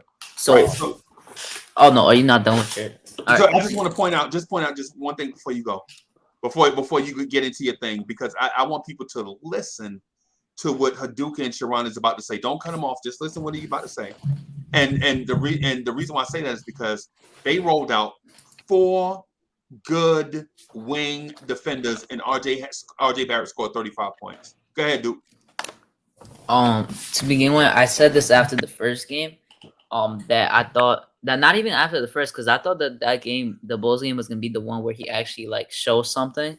Right. And after that, I said that I feel like he's gonna start a steamroll. So now, going on, I think he's gonna mostly have 16 plus point games with a good amount of efficiency. And if I see him continuing to finish the way he's been finishing the last 2 games, I would be the happiest person in the world, because the way he's getting those isolations, after I said the first game, the isolations he's getting right now on the one-on-one to get into the paint are just beautiful, because he made tough layups against Jonas Valanciunas. He's making it against all these wings. Right. He did it against Levine, DeMar, Lonzo, and Lonzo was giving Randle tough time. So that just tells you something right there. I think he's gonna continue to go off. I mean, with Ingram, even if Ingram did play, Ingram isn't the best defender. I don't think it could have changed much. I don't even think Ingram would have guarded him. I think he would have guarded Randle most likely. Ingram, Ingram most likely would have guarded Randle. Who would have guarded? Let's say Zion was there. Who would Zion have guarded? Randle will guard Zion. Zion would have guarded Randle too. Yeah. But I think he's gonna continue to do good. I think his efficiency is gonna be good, and then I thought it was gonna come a little earlier, a few games earlier. But you saw the step backs today. Yeah. The first shot of his first 3 that he shot was a step back over Trey Murphy, and it was a tough one because it was. And Trey Murphy is 6'8", 205. Yeah, and he's a defender that we wanted for us to draft, a 3-and-D that we wanted us to draft. Yes, sir. Yes, and then he got the guy that was one of the guys I wanted to do. Yeah, me big time. Then he made a mid-range shot off a little hezzy, a mid-range shot right after that, off the dribble as well. And you saw him make off the dribble shots in the clutch, and they ran the plays through him at the clutch the last few minutes. He made a beautiful pass to Taj, around. It was just so nice to see, because Randle finally stood on the side because Tibbs told him to, and RJ made him to at the same time. And I feel like we could have seen this a few more times earlier on, but I'm just happy that he's realizing it right now. And I think Tibbs is going to let it happen more. So I'm very excited. Dude, so and not to cut you off, but Darling and I pointed out a fact that you and I discuss often. You do one of the points that Hadouk and Sharon, the host of the Hadouk and Sharon No Life Pod, on your weekdays, usually around 4:30, 5 o'clock. I'll be on tomorrow. I mean, tonight, technically today. But if you hadn't subscribed, make sure you subscribe to his channel. But Hadouk and Sharon and I bring up this point. When RJ Barrett starts cooking, for some reason, the ball goes away from RJ Barrett. Yeah, I didn't even get to say that. Right. And so Darley and I were in the midway through the third quarter, we were like, yo, RJ Barrett has 18. And I pointed out to Darley right then, right on the spot, and Darley's my witness. I said, Darley, watch they go away from RJ Barrett right here. Mm-hmm. You know who put up a dumb shot while he looked RJ in the eye. No, it was Randle. Randle, that fadeaway shot where he. I said this to Josh, and Josh said no. I didn't even see that. Randle only shot 9 shots, but after RJ scored 9 points in that corner, in that quarter. He didn't get the ball for like multiple possessions in a row. Right. It was 8 and Randle put up the dumbest fadeaway shot while He usually RJ was makes literally those, looking though, at the him wide fadeaways. open. But dude, the point I was getting at is RJ Barrett scored. The Pelicans went down and made a 3. The Knicks came back down. RJ Barrett clapped for the ball. Fournier shot a contested mid-range shot. And then Randle shot a contested Right. dumb shot. Right. And people called me crazy when I called this out every single time it happened last year, and they acted like it didn't happen, and it happened again tonight. Right. So I hope you know it's not crazy and it legit happens. But Tibbs finally didn't let it go that way. And he trusted in RJ, and every single play was literally ran through RJ in the last final minutes. And he made clutch threes. He couldn't miss. Right. Yeah, I kept saying it. I'm sorry. No, I kept saying it when I was, here with Freeze. I was like, yo, just keep passing him the ball. Just keep giving him the ball. Just feed the hot hand because he's the only one really scoring right now. So just keep feeding him. They don't know how to stop him. Why would you guys go away from that? Right. And to Cully's point, not Cully, I'm sorry.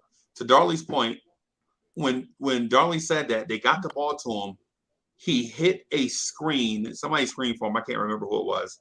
RJ turned the corner, and the defense, as soon as the defense looked as if they would collapse, he threw the lob up top to Mitch. Oh, right? Yeah, I remember that one. So not only did RJ recognize the fact that he was cooking, he was unselfish enough to get others involved, which points out his playmaking ability. DSJ, what's going on? What's going on? I thought it was Dwayne Wade, bro. I was what up? Dwayne Wade in here? Nah, but that's the funny thing about that. That's RJ's game, though. Playmaking is a big part of his game, yo. Him being the two-way player, that's like 1/3. Defense, scoring, playmaking, yo. Playmaking has been a part of his game. RJ is very unselfish, yo. Very. Right. He don't even get the ball enough to be selfish. To your point, Cully, I think what it is that because of the fact that Randle has been featured more in that regard, I think that's why they go away from that fact. Right. But I mean, it's one of those things that if you really paid attention to him from college and you know what I'm saying, playing with Zion and Cam and Duke, and even in certain games as a rookie, it's like you see that, his ability to play make is there. But again, I think what it is one, you will never trust a rookie, you know what I'm saying, unless he's a generational talent. A la you know what I'm saying, a John Morant. You know what I mean? Like you'll make the room for John Morant to, get that off. You know what I'm saying? You wouldn't do that for everybody. And I think that's kind of the situation as it unfolded for RJ. And as far as the we was having this discussion on the morning drive yesterday, right, Unc? About how they go away from RJ while he has it going, and then the conversation was, well, RJ needs to demand the ball more. And although I can agree to that to you know what I'm saying, to a specific point, I also look at it like basketball logic. Feed the hot hand. Right. It's the same thing we'll say for anybody else or any other team. If Lillard was cooking or Curry was cooking, what would you say? Feed them the hot hand. You know what I'm saying? Bro, do you remember how RJ was forcing the ball to Fournier in the Celtics game? Yeah. RJ was forcing the ball to Fournier in the Celtics game, bro. By the way, 1 turnover with 6 assists. That's just like another like stat just to show you that. Like I think we're gonna see a few more games like this. Yes. Or this season. A few more. 100%. What's the range of a few more? I think like I had like for myself, like personally, I think that RJ is gonna score 40 like this season once, like at least. Like that's my goal for him, because he doesn't specifically need to score 40 to win unless everyone else is literally trash. So or he's scorching hot. Yeah, or he's scorching hot. But it's so hard, yo. Like you said this. Yeah, I don't think that'll happen. I don't think that'll happen. Yeah, the only reason I feel like it's hard is because like we already have said, like this team has a tendency not to feed the person that's hot. Like not even, no matter of fact, now if it's RJ, they don't feed him, because I remember what was it last year when we had what's this dude's name? Celtics game. No, the dude that has a dad that's a coach. for the Austin Rivers. Austin Rivers. When those like 2 games where he was hot, we kept The feeding Utah him. games. Yeah. Yeah.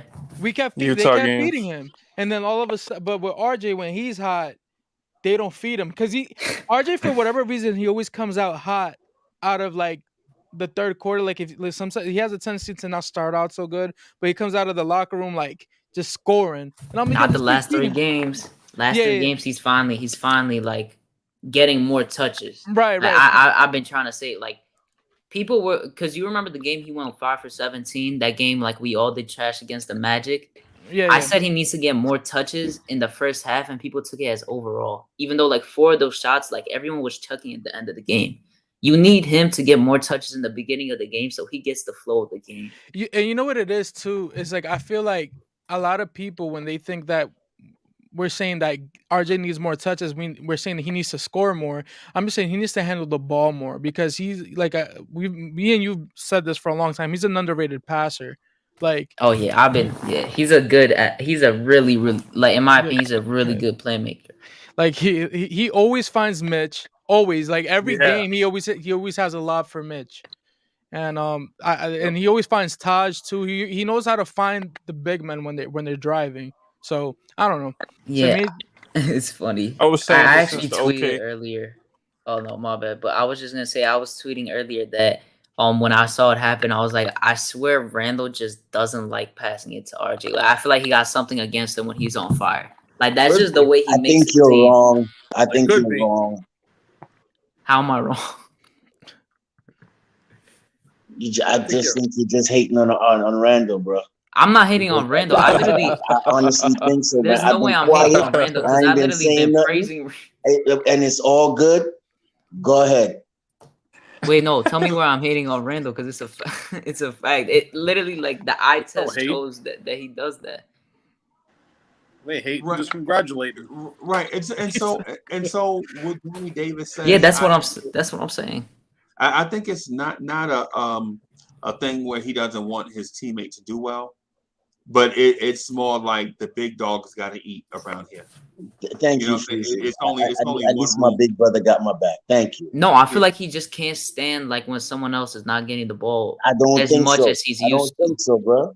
I don't think so. You got you got to look at the body language. They're saying it in the chat too. His body language was horrible. Nah.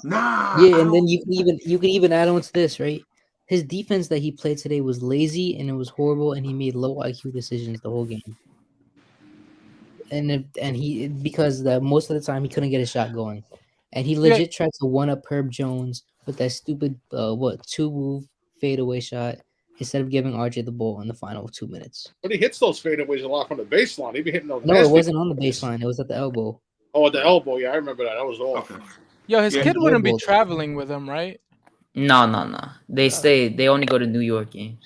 Hey, so here's the thing I wanted to, and instead of an internal squabble, I want to point something out to y'all, right? So I want to get Cully involved in this, because I like getting Cully going and stuff like this, because I think sometimes Cully get emotional and stuff like this, right? So I'm gonna poke the bear. So Cully, the other night, Cully, you there? Can you hear me? I'm here. You can hear me? Yeah. I got. Okay. Yo. So the other night, the Knicks blew out the Philadelphia 76ers. I forget what the score is, but I think it was like, we beat them by 15? 16? 14? 14 points. And we could have beat them by 25. Right? Easy. Right? Tonight, that same team beat the Atlanta Hawks 122-94. Really? Yes. Oh my goodness. In Philly. Mm-hmm. In Philly. Right? Cully, do you think this New York Knicks team is better than the Atlanta Hawks?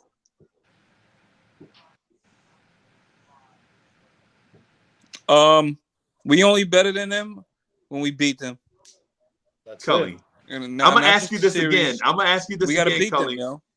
Cully, I'm gonna ask you this again, because you didn't hear the question. He heard it. So the Knicks beat Philly by 14. Tonight, Philly beat the Hawks by 26. Are the New York Knicks better than the Atlanta Hawks? I still Not think they yet. have more depth. Not yet. I think their bench is deeper. Deeper Personally. team, yeah. The Hawks? The Yeah, bench might be look deeper. at Cam Cam Reddish Reddish. breaking Cam out. Reddish, like I said, Cam Reddish was finally gonna have a good year. He's having a good year. Is Us Cam breaking out Reddish to the better player than he's supposed to okay? be. So their best bench player is Cam Reddish. Our best bench player is Derrick Rose. Who would you rather have? Derrick Rose all day. Derrick Derrick Rose, Rose. but he's I better still than have everyone Derrick else on Rose. our bench. Cam Reddish. Yeah, he's Is been better averaging than like 16, 17 so Cam far. Reddish. Right. Heck no. I'd rather have D. tonight, Rose. tonight. Their second best bench player, Gorgie Dang, had 2 points, Reddish got locked up by 7 Tyler. rebounds, and 2 assists. Gorgie Dang was their second best bench player tonight. Breezy, don't But do it's also that. wait, They Freeze, also Probably they that. also Probably got that question. Gallo, Herter. They also got Gallo, Herter, and Lou Will off the bench. yeah, and they Which is didn't not really good. even play too much today, but that's also because they got blown out. So I can't really use this game specifically to say that. We're not But a better Lou team Will than them, usually Dude, what are is you saying? you So- can't so- say that because Lou Will, Kevin Horter, That was and Breezy. Gallinari are usually pretty decent. Right, Whenever but they but play. they didn't play much today because they got their backs kicked in. So the argument for them not playing is because they got their backs kicked in. Yeah, their starters literally played trash too. I mean, pretty Well, trash. So Look who's wait a minute. sugarcoating. Look who's sugarcoating. Look Trey who's Young 5 for sugarcoating. 16. That's not sugarcoating. That's literally stating facts for the stats. So you're Nah, saying, you're sugaring it. yeah, man. How much sugar? No, Y'all hate the Knicks, bro. Why would I just go against my? That makes no sense at Kelly all. hate the Knicks, bro. So Trey Young going 5 for 16. Trey Young going 5 for 16. John Collins 3 for 9, and them losing by 30. That's sugarcoating. And then Oh, Embiid, you gotta look at a and Embiid close. legit You gotta look at a missing shots close that game he. to actually like compare like bench or Okay, starters. so their starting backcourt was 11 for 27, right? Mm-hmm. The Sixers That's starting horrible. backcourt was 11 for 17 Exactly. and scored more points. I And take I'm their not saying starting that backcourt Steph over our Curry starting is a backcourt. lockdown defender, but Trey Young, you being guarded by Seth Curry and Tyrese Maxey. Maxey probably gave him more problems. I don't know. I think, yeah. He was definitely rushing at I didn't get to watch that game because I wasn't home, but he was definitely rushing at Trey, 100%. Don't I could forget say foul that. baiting. They're not calling fouls, and Trey's complaining about it like a little girl. I'd take the Hawks starting backcourt over our starting backcourt. Talking about, oh, Dame averages 17. Right. So you see Dame complaining? No. I would take our wing players and I would take our front court over their front court though. Capella? So Capella and Collins? No, he said front court. Front Oh, court. yeah, he said front court. Capella, you would take Capella, John Collins, and Capella over. You wouldn't take over Mitch and Yeah, they just have better Yes, backcourt. yes. They I have mean, a yeah, better- no, yeah, I agree with over that. Collins and They Capella. have a better backcourt The and wing they and have the two better bigs. wings, Yeah, so- I would take ours. So, Yeah, so They Pause. have Don't better go. backcourt players and they have better wings than us. We just have a better. Oh, pause. My fault. Pause. I think they're deeper at wing than us. I don't know if Yeah. they're completely I better. think that they're better. I think No, that Hunter Nah, and Cam I Reddish. agree with that, Unc. I think that they're deeper. I think they have Yeah, a they're lot deeper. more They're not guys better. that No, kind of fit 'cause- the same kind of. I'm sorry. Go ahead, Duke. Oh No, no, that wasn't sorry. me. Sorry, Ethan, my I'm just fault. saying that I'm just saying that our real wings are who, like RJ and Burks. Like Yeah. I think I'd rather take right now Hunter and Cam Reddish. Those two over against our two. RJ and Burks. Burks. I mean, No over RJ way. and Fournier. I'm sorry. No, I don't count. I count Fournier as a backcourt player. I don't count him as a wing. Oh, okay.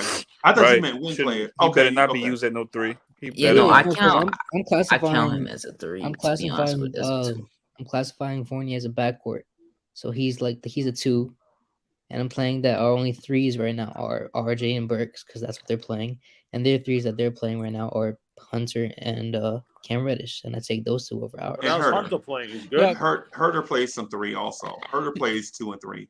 Yeah, they mix. Bojan Yeah. does. Bojan does too. Bogdan, Yeah. whatever. Yo, y'all remember when people used to say that RJ can't play the 3, RJ can't play the 3, and I Yeah. think he's doing a better job at the 3 than he did at the 2. To be honest. Well, the only statistics last year, RJ Barrett averaged 20 points a game at the 2 when he started at the 2, and when he started at the 3, he averaged 13 points a game. Right. That's the reason why I said that now. You know what I'm saying? And I know I said I was never only 1 worried year. about it. I never said I was worried about it. So And- many and the- people were so like scared, and people still said it. People were like, "Oh, he's struggling because he's playing the 3 now. He's better at the 2." Like And let he's me shut got down those this. 5 games. Let me shut down this wing talk again. And as I said it before, RJ Barrett is one of the best wing defenders in the game right now by defending, I think it's 38% with the opposing person shooting 12 shots. He's So if getting you want there. to go ahead and Yeah, take for it 12 from shots, Reddish and your other player, I'm taking RJ Yes. because he's one of the best. How about that? I'll say he's getting there, but he's not the best. And DeAndre now. Hunter shut. It's And no, DeAndre it's a Hunter fact. shut. It's a And fact. DeAndre. No, And I know it's DeAndre, a It's a fact in fact. the stats, but he and also had like DeAndre a Hunter shut down an better all-star stats power last forward in the playoffs, and that's a fact. What do you think, Freezy? I think the Hawks are built similar to the way we'd like to be built in the future. That's what I think. Like they have a point guard that gets their limited wing players into excellent offensive looks. Trae Young, I'll tell you this: there are only 3 great passers in this league from the point guard position. There are very, very, very, very good passers, but I'm talking about elite level passers in this league. It's Chris Paul, to me, is the best passer in this league, right? Trae Young and Lonzo and LaMelo Ball, right? Now, hear me out because I know y'all want to argue. I'd add Ja to that conversation. That's just me though. Well, I won't. I say he's not even a top 8 to me. Who he said Ja? Oh no, So- Ja is not elite, but he's great. Yeah, I'll say he's great. I think he might. I think he might be in the conversation of the Yeah, league. but he, but he's not there yet. No. And the reason why I say just that is because he has that because rare bouncing ability, he No, can no, bounce no. off his defenders and still make the pass. No. Ethan, what I'm saying is this. Hear me out on this. When Chris Paul runs a pick and roll, the defense hedges, makes Chris Paul go the way he didn't intend. Chris Paul can change directions and throw a pass accurately on the move, changing directions with his offhand. And the passes are accurate. And how we know this to be true is because when we iced Chris Paul last year, right, we forced Chris Paul out to the 3-point wing on one side of the floor, and he threw a cross-court pass, right-handed, momentum going to the baseline, right, to Jay Crowder in the opposite corner for 3 and hit him in his shooting pocket. John Morant, in my opinion, can't do that. And I saw LaMelo get forced to change directions, dribble behind his back, and throw a pocket pass with his left hand, with his feet still leaning, looking to see where the guy was, and he threw a bounce pass on the money. Oh, LaMelo? LaMelo Wow. Ball is special in passing, bro. Yeah, LaMelo is literally like an elite Yeah. playmaker, passer, everything. Right, and Tibbs' defenses last year against Trae Young, against a very good passer, I think we beat the Hawks in that series. But Trae Young is an elite upper echelon passer. With the defense was called perfect and reacted perfect, but Trae Young was hitting guys in their shooting pockets, so they didn't have to put the ball on the floor or pump fake or anything. The accuracy on this dude's passing is elite. That's what I'm saying. Yep. Now, are there very good passers? Yeah. There's a lot of good passes in this league. But Trae Young, if Trae Young can shoot 5 for 22 from the floor, but you know what? His passing accuracy never wanes. Never. What does he average a game? Assists? Oh, 10. I think it's like 8 to 10 right now or something like that. 10. I'll check.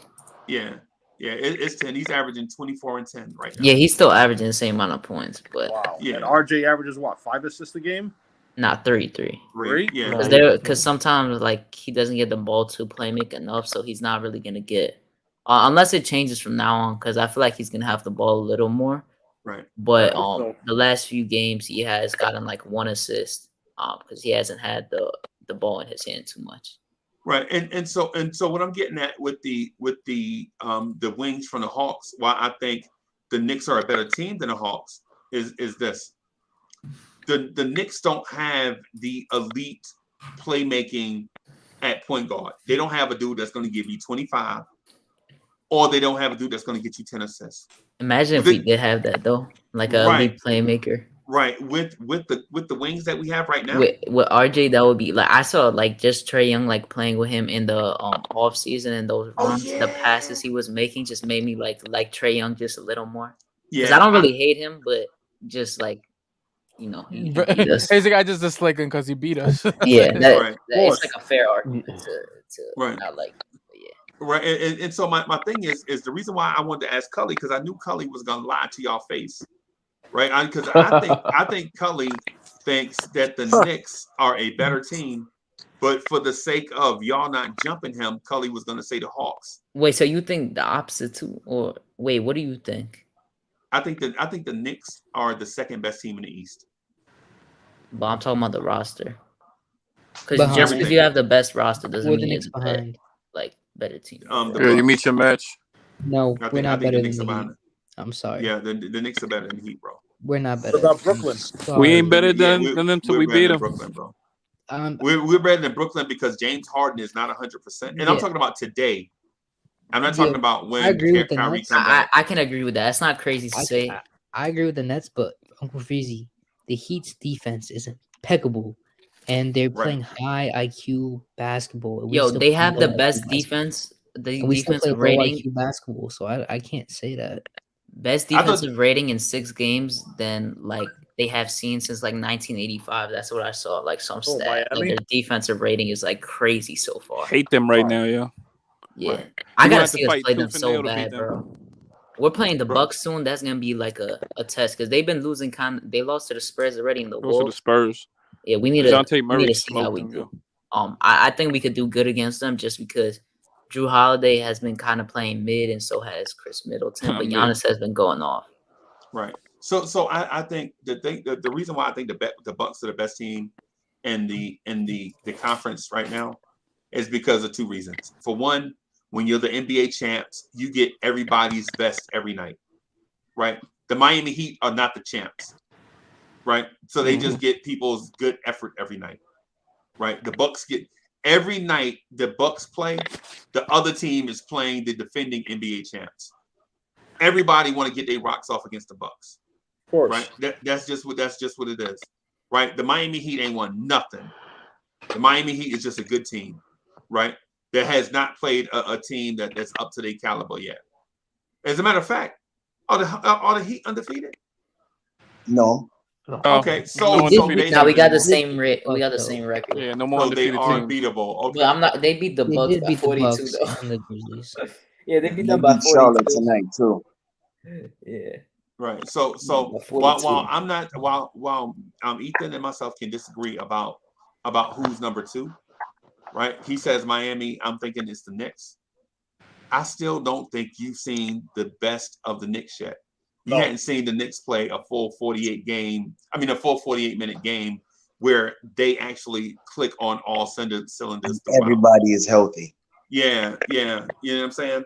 So I don't want to discount what Ethan said because I know that Miami is a good team, right? I know they are. I saw the defensive stats last night. I think they give up. The only team that they trail in points per game is the Utah Jazz. That was last night. So, but I don't know how that's tonight. But I think the Knicks, if we get this version of RJ, not 35 points a game, right? You know what I'm saying? But if we get this confident RJ and last year's confident Randle and Fournier and Kimba and Rose and the bench mob turns back into Mob Deep. Yeah. I think we're I gotta give the Bucks the nod because they're the champs. But if they were not the champs, I would say we're the best team in the Eastern Conference. Yeah, I agree, Freezy. I know it's a tough. It's a good argument. Yeah, it's a tough pill to swallow because nobody. When's the last time you could come out of your mouth and say The Knicks are the best team in the conference. Uncle Freezy though. I'll bet 2013. you know a team in the I feel like you're playoffs, jinxing they us right follow now, their man. best player. And our best player makes low IQ basketball decisions. So I just can't say that. I just can't. Yeah, I feel you. I feel you on that. Right. And D Moore, get off for Randle, man. Please. Jesus. I mean, but I mean, you gotta look into that when you're talking about other people's best players, because we need him to be with like better IQ towards the end Especially of if the you're game. comparing him to the top tier of the Eastern Conference, and we're comparing him to the whole Eastern Conference. So that's Jimmy Butler, Bam, Giannis, Trae Young. So Yeah, because the Heat's defense is legit, and I think it's gonna stay legit. But I gotta see how we played them. Yeah, look at all them physical guys over there. Of course it is. Yeah, they have like even before, like I was like thinking this when they got PJ Tucker. Like their starting lineup is Lowry, Butler, Bam Adebayo, Duncan Robinson, and they got PJ Tucker, and that's a damn like one tough like defensive. Well, from the point guard like, to the big man, they got guys except for Duncan Robinson. They got PJ Tucker. Wow. Yeah, Tyler Hero has been going off a bit. I think he's going gonna off. cool down though. Personally, like in a few weeks, he's probably gonna cool off. But Deadman has actually been doing pretty good for them too. We like him. He's very sneaky athletic. Yeah, and you talking about the center? Yeah, you talking about the center, right? Desmond, yeah, not Desmond, but Deadman. I forgot his first name. Dwayne Dedman. Dwayne Dedman. Dwayne Yeah. Dedman. So I need to see us play them because they were trapping a lot, like in the first plays of the game, and I don't really think they're gonna be able to trap against us this time. But they're gonna like PJ Tucker. Like it's gonna be tough because Randle is not really too good against physical guys, and when you got someone like PJ Tucker, and he's gonna get under his skin coming at you. It's gonna be I don't tough. think PJ Tucker guards Randle though. I think PJ Tucker guards You think so? RJ. Really? I think PJ Tucker. Yep. And I think I need to think see. Bam. I So think Bam guards Randle? Randle. Yep. Bam gives Randle a hard time too, though. Yeah, I need to see how he executes against the better defenders because him like I said, I think he's gonna do fine like continuing on. But the thing is, I get scared when he's getting like locked up by Lonzo and Caruso, and then I have to think of these matchups later on. It just makes it tough on me. So I got to see how he does continuing on. He'd be getting hacked a lot too, to be honest. I don't know. He can't get away with those post fade like because he has his way of also getting fouls, but it hasn't been working as much. No, recently. Nope. Which I like the rule. I love the rule. Personally, I love the rule. But he'd be having that nasty feed away from the baseline though a lot, and he'd be hitting that thing. So I'm good with that and taking that shot. Nah, but to that point though, as far as the the foul calling or the lack thereof, I agree. I think the purity of the game is preserved in that regard. You know what I'm saying? Instead of looking for the actual foul, look for the basket. And I think that's the one thing that we're getting back to. But I don't think Randle does it as much as the usual suspects, the Trays and the Hardens of the world. I just feel like, again, there's specific plays where, okay, when I know I don't have it going, there's something that I can do. And it's the same thing that KD does, that sweeping rising shot where he's hitting your arm and it makes it look like the defender's actually hitting your arm. Yeah, it's not happening at all anymore, basically.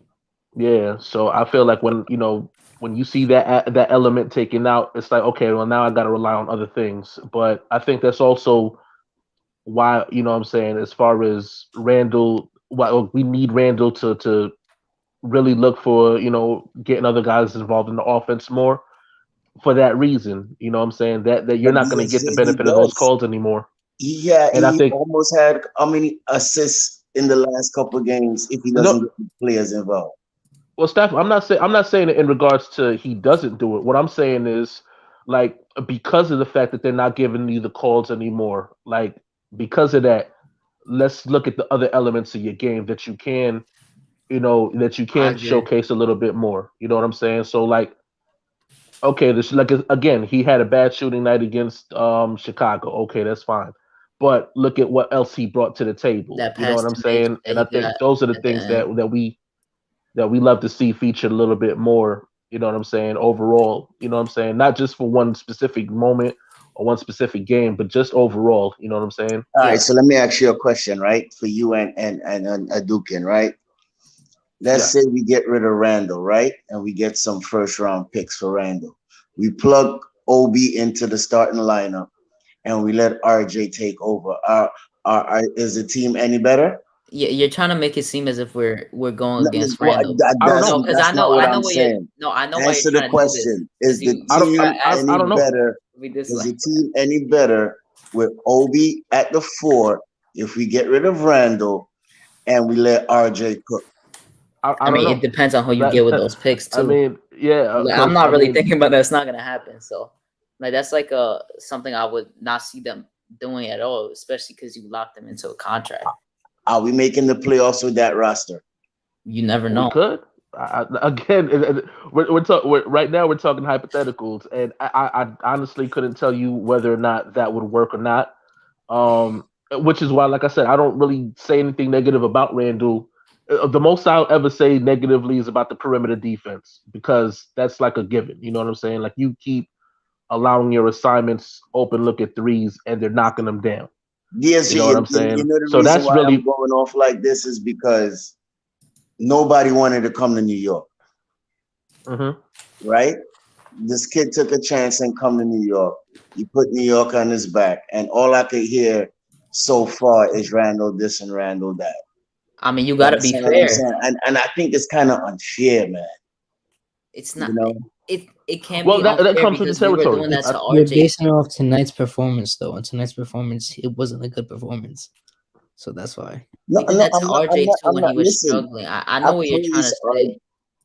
Go ahead. I'm sorry. Go ahead. No, I'm saying I know what you're trying to say because he was that guy that took the chance and he carried us, that we shouldn't be so hard on him. But that's also last year. Like, he didn't do, like, we got exposed in the playoffs and he hasn't been playing the best so far. Yeah, so but we have to talk about it. How many playoff games has Randall been since he's been in the league?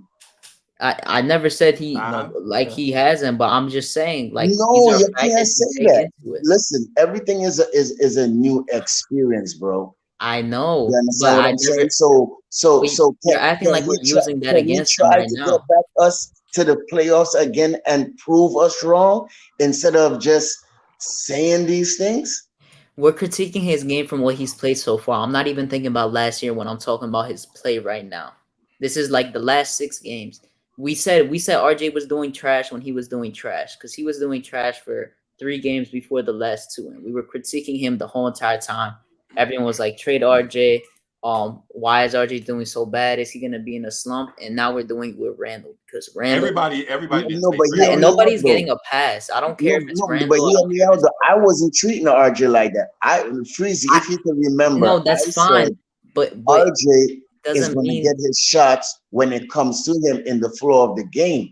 So all who said RJ was trash and wanted to trade him, RJ just proved them wrong again twice in a row. Yeah, you gotta understand that I'm not talking about you. I'm talking about people in general. That's why I know that you feel that way with Randle, but that's not gonna make me not be subjective about the way he's playing. And you're right. And you're right. But what I'm saying is that you can't just say that how he's so experienced that he has to carry us and do certain things right all the time. No. I'm not asking him to carry us. These are new things to him. The thing is, it's not new to him now. I'm not asking him to carry us. He got more weapons now. He doesn't have the biggest load on him right now, Paul. And the only thing we critiqued was his game IQ, which is that when you're in the middle of a game and some rookie takes you to the paint and scored him, you don't rush down the court and take a double fall away on the elbow with 2 minutes left and you airball it, and then you don't get back on defense. You complain to the ref and he comes back for another layup. Big Shiesty, I know Damon Harden haven't been the best either, but we're talking about the Knicks. Like, if we were talking about other players, there's players like MPJ, like Dame. I mean, Dame finally had a good game and Harden did too, but we're talking about Randle, and this is our team. So I'm a say it if I have to say it. Randle. We credited Randle's passing earlier because I came in saying that Randle, even though he has been struggling scoring, his passing, I can say, from double teams and just his IQ with passing has most of the time been better than last year. And before you came on, I said, let me give kudos to Randle. He deferred to his guys because he realized that when he deferred and he passes the ball out, he doesn't have to score 30 and 40 points because he have guys like Fournier and Kemba and RJ to take him. So when I hear sometimes I think it's you specifically said that how he doesn't like to see RJ shine or whatever. I don't think that's true, bro. I just think that he's in a situation where he knows he doesn't have to carry the team like that no more, like last year. Yeah, no, he just has. I mean, he's gonna, like I said earlier, he's gonna get into his own. But like looking at the other matchups, like I said, the Heat, because I saw someone saying in the chat that it sounds like we're scared.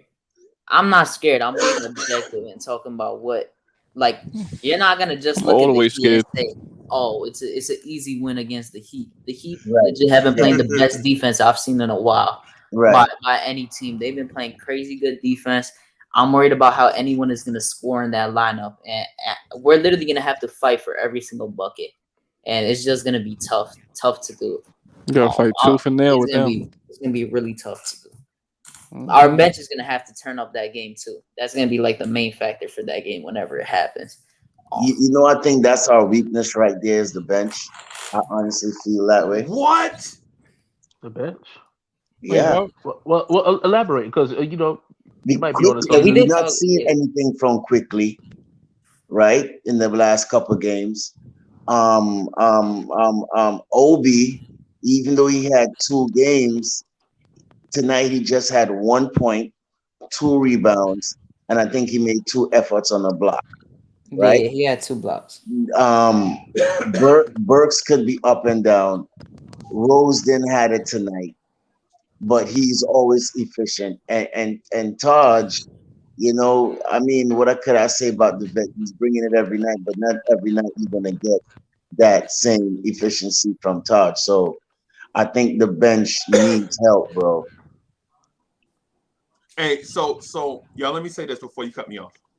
Stephen, yo, at what point do you make a roster adjustment to improve your bench? I think I said it earlier. After 20 games, if I don't see particular players, no, but you didn't clarify. Do you mean 20 more games or at the 20-game mark period? 20-game mark period. Sorry. Okay. So basically, we have 14 more games to go to make it 20. Right.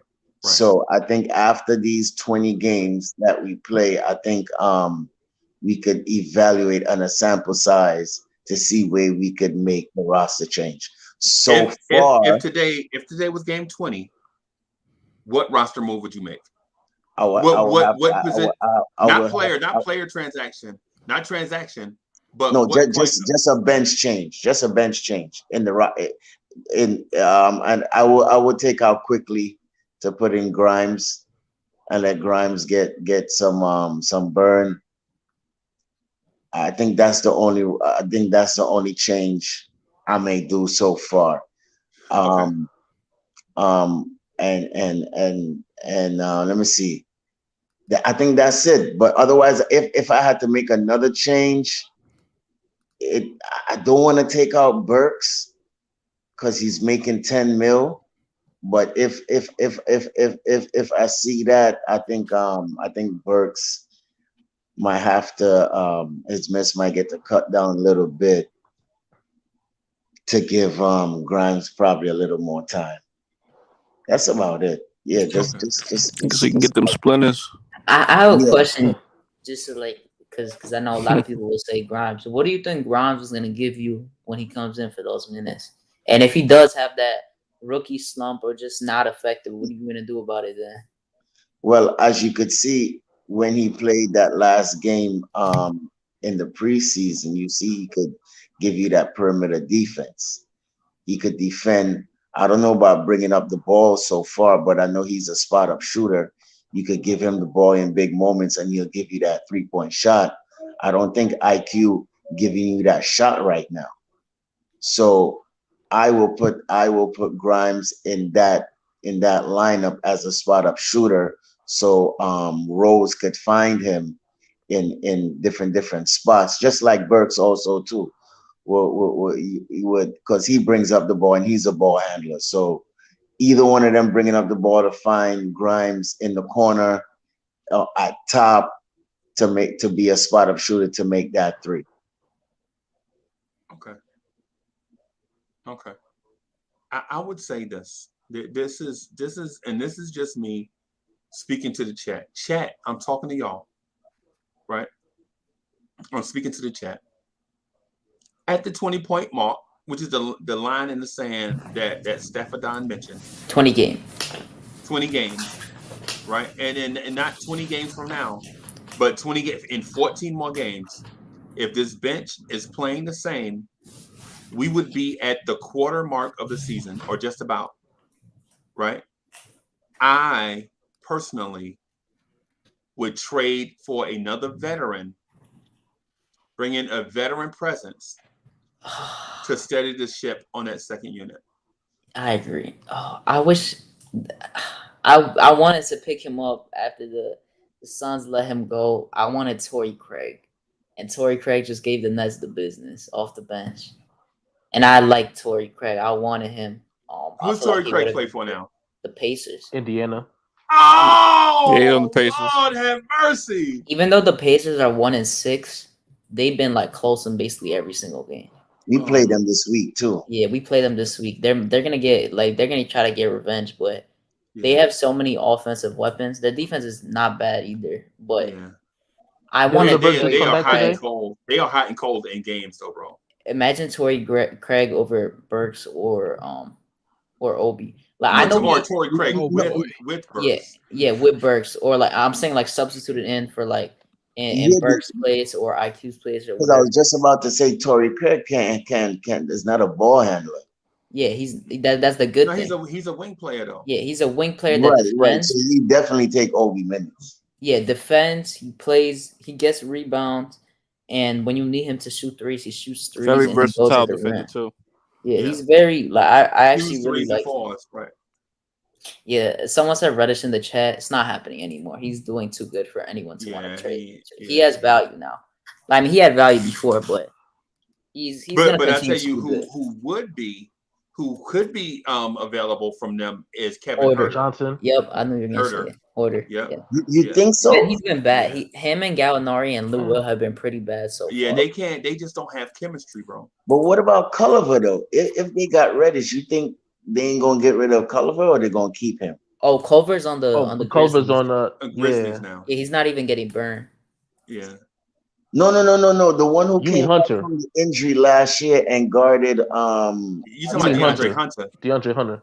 Yes, DeAndre. Is it DeAndre Hunter? Nah, they like him too because he's playing great defense for them. Yeah, he's a great defender. They think he can be their Kawhi. That's why I was mentioning Jalen Johnson. Like, if there's a possibility to try to maybe get a trade for Jalen Johnson. Nah, I don't think to the roster because I was gonna say, is he hurt? Where's he been at? I mean, the thing is, we could have drafted him, so there's no point. Like, I don't think they would because Tibbs doesn't like bad attitude. I think that's they said they want to stay away from his attitude. Yeah, they said they want to stay away from his attitude. Okay. But he was available. It's the reason why we didn't take a shot on Sekou Doumbouya. Yeah, I heard his attitude. He came like late to practice sometimes and stuff like that. Yeah, but very immature. Well, Hunter has played great defense on Doncic. I saw so far. Doncic is another one that has been underperforming so far. But I want to say he's a mini Kawhi, but he looks like he's been a good defender in his shot. He's been off on shooting though. Right. He could be like an OG Anomaly for them. I was just going to mention OG and see, we think alike, bro. I'm telling you, we think alike, bro. Yeah, nah, OG Anomaly. Yeah, C-Mac, I agree. Someone is leaving, but Huerter literally just got paid. He got paid 49, I think, something like. He got paid pretty like 16 mil per year. I don't remember what it was, 16 mil per year. Yeah. John Collins just got paid 125, I think, for 5. And what's the name? And Trae Young got 207, and then Capella got an extra 40 mil from them. So they gotta pay signed Hunter already. and Cam this year. Hunter and Cam. I'm gonna be honest. They could really get someone for Cam. If he continues to play good this season and do like a sign and trade with a team. I could really see that happening. Yeah, I could see Cam Reddish as a Knick. I mean, I wish before I could see him on the Thunder. Nah. Yeah, I always young. wanted, Ready, bro. They ain't ready I wanted for a him to dude. get traded to the Thunder Yeah, because he would do perfect. Any small forward. I can see him on the Grizzlies with Ja Morant. Nah, Desmond. Nah, they got too many wings already over there too. And they not gonna sit Dylan Brooks, bro. Dylan Brooks is gonna they're gonna him put playing him next to Dylan Brooks would be good, but Kyle Anderson got it. They're putting him in for Melton 100%. Yeah, Dylan Brooks is gonna be their Jimmy Butler, bro. Dylan Brooks is gonna be Jimmy Butler. Desmond Bane been averaging 19 to 20 Desmond points. Bane is a bucket. For the first 6 games, he's averaging 20 points, and that's who I wanted to draft. He is a bucket, yo. Whoever that guy is. Oh man. Yeah. I didn't know he was that good, yo. So I don't know. So basically y'all agree.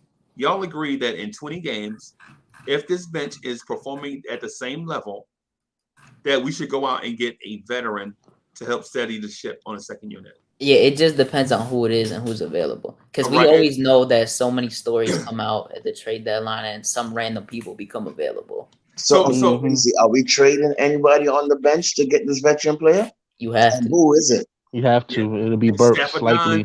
Staffordon read my mind, bro. Because that was my next question. But the thing, Staffordon, we do think alike, bro. I ain't gonna lie to you. Because you like or I put it out there. I'm so transparent with it that it's easy. I'm predictable. But the thing is I am open to a guy like Kentavious Caldwell-Pope, KCP. I feel like the Lakers fans underrated him so bad. Right. Because KCP is a really good defender and shoots 40% from 3. Right. And he made a big play today versus the Wizards. And Beal credited him so much today. What? Me against the Celtics. That's why I said he made a big play for the Wizards. I thought you said against. Okay, all right. Nah, yeah, for the Wizards. Yeah, he stripped Jaylen Brown. Bro, the Celtics are looking a little. The Celtics. Yeah, I don't know about the Celtics so far. But I would just say give them time. I think give the Celtics time. They learning a new system, new coach, and new players. And Jaylen Brown is with protocol after protocols. Don't say the word, by the way. But he's with protocol. But I would say I am in favor of a small veteran move, right? Like for instance, and I know y'all gonna hate me for this, but I'm gonna say it anyway. I would do Knox for KCP. Right? Why would anyone hate you? Okay. Why would anyone take Knox?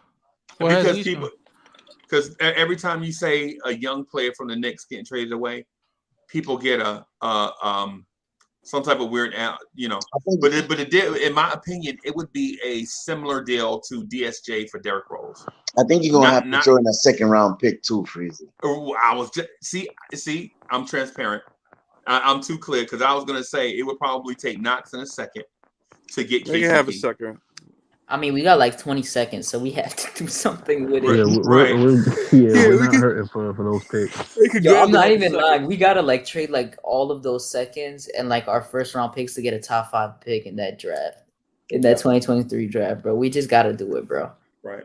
Imagine we do that. We would be the type to do that, and then our player somehow becomes a bust, and then we would just get trolled. Yeah. No, like the most Knicks thing that would happen. But no, I would. We call it Hadouken. So I've been a Knicks fan for about 50 years, right? We call it Knicksicizing. That's what old heads call it, Knicksicizing. You know what I'm saying? That would be funny. We would trade these 2 first round picks in 2022 and a whole bunch of second round picks and take the 2 picks in 2023, consolidate like 9 picks for the number 1 pick and the dude we pick, mess around and get hit by a bus. You know what I'm saying? Oh God, knock on wood, yo. Yeah, I was talking like, I mean, I know you said Knox for KCP, but I was thinking about the Josh Jackson one again because that's who they actually said that we were trying to look at, like to trade Knox for, and that would be something I'm interested in. But he would have to take someone's spot, and maybe that might be an expanded trade. Josh Jackson on the Detroit Pistons. He was the number 4 pick in the Tatum draft. In the Frank draft. Yeah. The Frank Tatum draft. That draft. You know that what? would be interesting. I wouldn't be mad. I wouldn't be mad at that either. Right. My only thing though is you can't say the front office is interested in culture and then trade for a basket case, bro. He's been doing good though. He's been staying in his lane, but dudes that are crazy can only hide it for so long, bro. Was he? I don't think. Bro, he hit a girl. He hit a cheerleader with a car at Kansas, bro. Oh, he did. Yes. Yes, bro. I mean, do we know the backstory or what? Dude, cheerleader. I mean, you never know. I need to hear the backstory. Duke is like, well, what I'm trolling, but you do need to know the backstory. Like, it depends. But I'm not telling you to go hit someone with a car. But I will be. You just need to graze them with the car. It's not. It just scare them a little. But everyone smash that like button. Let's try to get to 85. I just had to turn it around because that kind of I don't know sounded wrong. Yeah, man. The dude, Josh Jackson is crazy, bro. She disrespected him. Shawty He told her not to do that cheer. She did it anyway. Yo, nah, that's funny. Yeah, no, smash that like button. Let's try to get to 85. Yeah, they doing it already. Yeah, no. Man. Yo, I'm just so excited. Oh, I'm happy. But it's kind of crazy because so many people are actually doing good in the East. Right now, I'm gonna just look at the standings real quick. 4 teams are 5-1, and it's the Bulls. We're on top, obviously. We're at number 1. Then it's the Bulls, then the Wizards, and then Miami. So, who do you think is taking the next L? Oh, I know it's not us, but I think the Bulls are gonna take the next L. I think the Bulls are gonna. I know they beat the Jazz, but their schedule is tough, and I think that the amount of toughness they're about to play, they're gonna be expected to lose a few. Who are they playing next, Hadouken? Let me tell you right now, because they have like a 10-game stretch of tough games. The Knicks? No, Chicago. Okay. So this is the Bulls' next game. So tomorrow they play the Celtics. Then they play the Sixers back to back. Then they play the Nets. Then the Mavericks, Warriors, Clippers, Lakers, Blazers, Nuggets, Knicks. Like they have like a tough. They're on that West Coast trip. Ooh. Starting with us, they're gonna start with us to actually like see what competition is, and they're gonna end with us to see like how real competition feels like. Yeah, man. That's what I gotta say. Yeah. So I feel like they might be. I don't know. I feel like they might go down the leaderboards a little bit. Yeah. If I'm being honest. Who? Which team? The Bulls. Chicago. Yeah, man. I'm just happy we gave them their first out, bro. Yeah, me too. I knew it was gonna happen. We were both coming out that game 4-1. No matter like how bad we executed the last 2 minutes. We gotta stop doing this, bro. We gotta stop doing this, bro. It's so irritating because I don't want that to happen and we actually lose. Because we done this against a few teams already, and it's only been a few games. Like, how do you let them get you on offense? Like the Pelicans, like they did good on defense, but we just let them kill us on offense somehow. Right. Like for no reason. It made no sense. It's because that bench unit, our bench unit needs some type of juice. Yeah. They need a spark plug. Yeah. Because IQ was that spark plug, but until he comes into his own again, you need someone to actually like step it up. Right. And D Rose can only do so much. So you gotta hope that Burks gets into his own and starts playing like he did the first 4 games of last season, where he was averaging 20. Wait. How old is Derrick Rose? 33. 33. I thought he was 31. I need to check. He's probably just turned 33. He just turned 33. Oh, he's 33. Oh, let me see. Oh, yeah, it says it here. Yeah, he'll he's be 36 at the end of his contract. And he said he want to play like Tom Brady. Yeah. Oh, wow. I mean, granted, he changed his whole style up, so yeah. You can just shoot. Who is that guy off the bench? Wait, who are you talking about, dude? I'm trying to think of someone who could just. I need someone to turn it up like in the next few games and show me that they can help control. Yeah, help control the bench more. And Eric Gordon. I need us to learn how to close games because that's our biggest. Like today, we did a good job, like with RJ making those shots.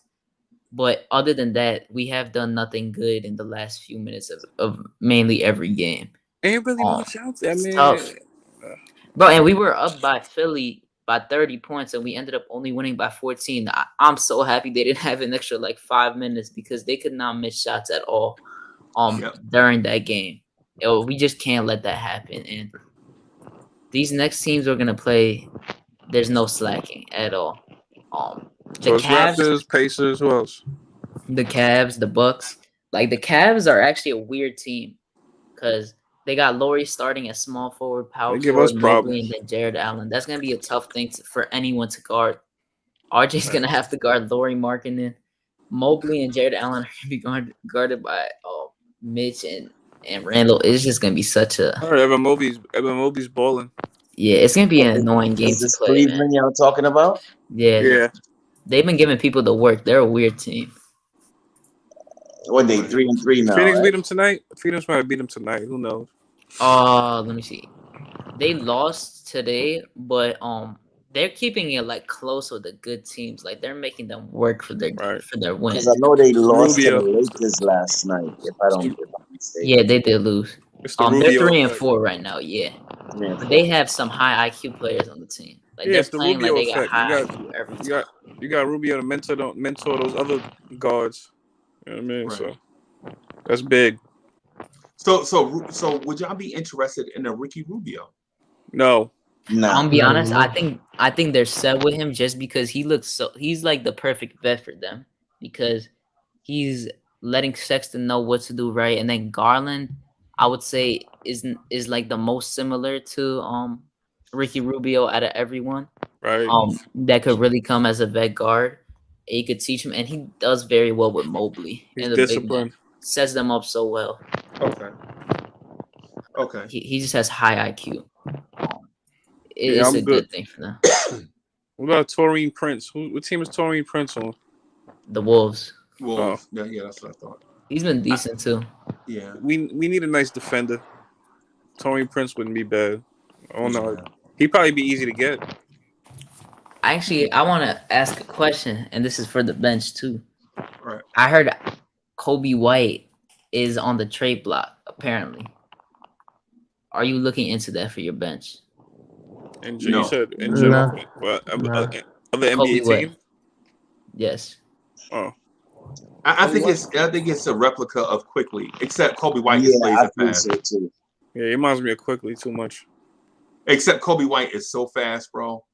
Kobe I'll White. be honest, I like Kobe White. He's also He's nice. he's a better playmaker than him too. He is. And when he actually goes to the rack as well. And you know, we need somebody to compliment. I'm sorry, Freezy. We need somebody to compliment Derrick Rose, man. Right.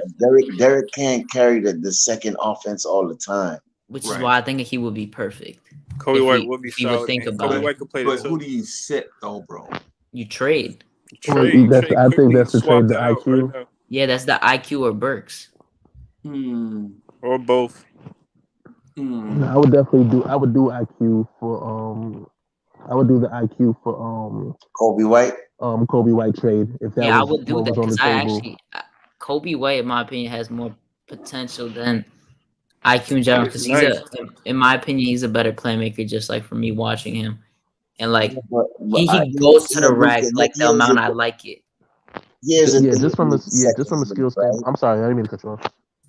Here's this thing with the second unit, right? We need a defender, bro. Yeah, we do. I think we're set on the offense, but we need that defender to come in on the second unit and lock down whoever or a scorer. You know what I mean? I understand give that. that extra punch. One player will not change that though. For me, in my opinion, because I don't think one player is just gonna make up for the whole defense. Because the defense in general is just not that good on that lineup. He won't, but it's a push in the right direction. It's the start of something. I don't know. I just said it because it was like something that came out. I feel like that would be. I don't know. I feel like that's a trade that I would think about and I would actually like possibly do if it was proposed to me. I like the Josh Johnson trade. Who? Josh Josh Jackson. I've been said Josh that one. I would have Jackson. been made Yeah. that one. Josh I Jackson like is that. bananas. I like though, that bro. trade better. 6'8", shoot and defend. I'll do it right now. Yeah, and come off the bench. Come off the bench. He ain't complaining. He ain't gonna win where he Pelicans at for now. showing So his Yeah, defensive. he doesn't have the gall to complain. right, he ain't gonna win where you at. You wanna come here and be part of a winning team and get burned? Yeah, Pistons. I got Cade Cunningham. They don't give a crap about Josh Jackson. He just came I back just tonight. think Josh Jackson is bananas, bro. Why? Because So, he is. all right, going on. Okay, let's say because you were talking about game 20, so we're up to game 20. Who do you think our closer is? Do you think we found out who that is? And do you think we got our defense like stick together now on control? I think it's the flow of the game and who is hot at the end. So it could be either Burns or Kemba. That's how I'm rolling. I can agree. I think maybe Rose too, like, can be a closer, man. Because I mean, Rose didn't have it today, but to be honest, Rose was out there for pretty limited minutes. I feel like too. Yeah, I agree. I just feel like for us to really take that next step too, we need a closer, or we need to develop someone into a closer, or we need to just see who has that ability to do it. That's Who do you what think can really develop also into puts us. that from our team though? I think I don't know if Randle per se is a closer because just the way I've seen him play in like certain situations, it leads me away from it. I don't think RJ is there yet either. Like he did well today. He did it a few situations, but I don't think he's gonna be there by game 20 either. I think he'll be fine and Randle will be fine, but I just don't think we have a specified person that could be that pure closer for us. Yo, I got the perfect vet, bro. The perfect vet. Go ahead. Terrence Ross. Oh, I like him. Terrence Ross. I like him. From Orlando. But I don't think Orlando gonna give him up. We're not giving him up, man. I don't think Orlando gonna give him up. Bro. They ain't gonna give him up, Freezy. I would offer Orlando 3 second-round picks down the road. And Knox. And I know. I'll be like, y'all ain't getting Knox. Y'all crazy. The Charles Spree was. I'll throw in Knox. I'll throw in Knox and No, send them home. Send Knox home. Bro, I'm telling you, I wouldn't because he decides when he wants to go off, and I don't need that. No. The reason why and so, dude, to that what you said, the reason why he decides when he want to go off is because he don't want to be there. Losing does something to your soul, bro. Losing does something to it. Look at Kevin Love in Cleveland. Kevin Love don't want to be there. He's still there? Whoa. Yes. It does something to your soul, bro. Wait, That's why Terrence Ross is like, I'll be out here getting these steps in, but I ain't shooting. You know what I'm saying? And I'm telling you, bro, it's like they should have traded him to the Knicks at the deadline and they didn't. Right? They kept him. They was like, no, second round pick ain't enough. We'll just keep him. Oh, yeah? Yeah, just keep him? Okay. And so now this year with the Knicks will be like, yo, not only am I not giving you a second round pick in this year's draft, I'm gonna give you 2 second round picks down the road, and you ain't getting Knox. No, you ain't getting no young player. You gonna get fair market value for this dude. Y'all ain't gonna be winning. You think this dude want to stay there and y'all ain't winning, bro? Terrence Ross provides the size. The size, right? And the flexibility. You can you imagine a lineup with Burks and Ross? 2 very streaky shit. Bro. I would not like that. I know because that just reminds me too much of just IQ and Burks together because they're both just streaky. Yeah, but bro, when you catch them in a game where both of them are hot, you can basically rest your starters, bro. In a game where Burks and Ross are hot, bro, I saw a game where him and DeMar DeRozan were hot at the same time in the game. Bro, Terrence Ross can carry a team when he's hot, bro. Not stretches, not no 2 weeks. I'm talking about in one game, Terrence Ross can be unstoppable, bro. I ain't talking about like he ain't gonna carry you 2 or 3 months. But if he gets hot in a game, bro, bring on your Kawhi Leonard, bring on your Scottie Pippen, bring on your Paul George. He roasting all of them. Yeah, Terrence Ross would be killing us every fourth quarter, bro. He do. Right. Yeah, I'm gonna catch y'all next go round. All right, boss. All right, DSJ, be easy, bro. All right. Bro, I'm telling you, Terrence Ross is so you're not the only one up there. Huh? I'm gonna come on the camera so you're not the only one up there. Boom. Yo, Cully be hitting that button, man. Cully, where you at? Cully be dipping like, my bad. See what I told you? Cully be dipping like, my bad.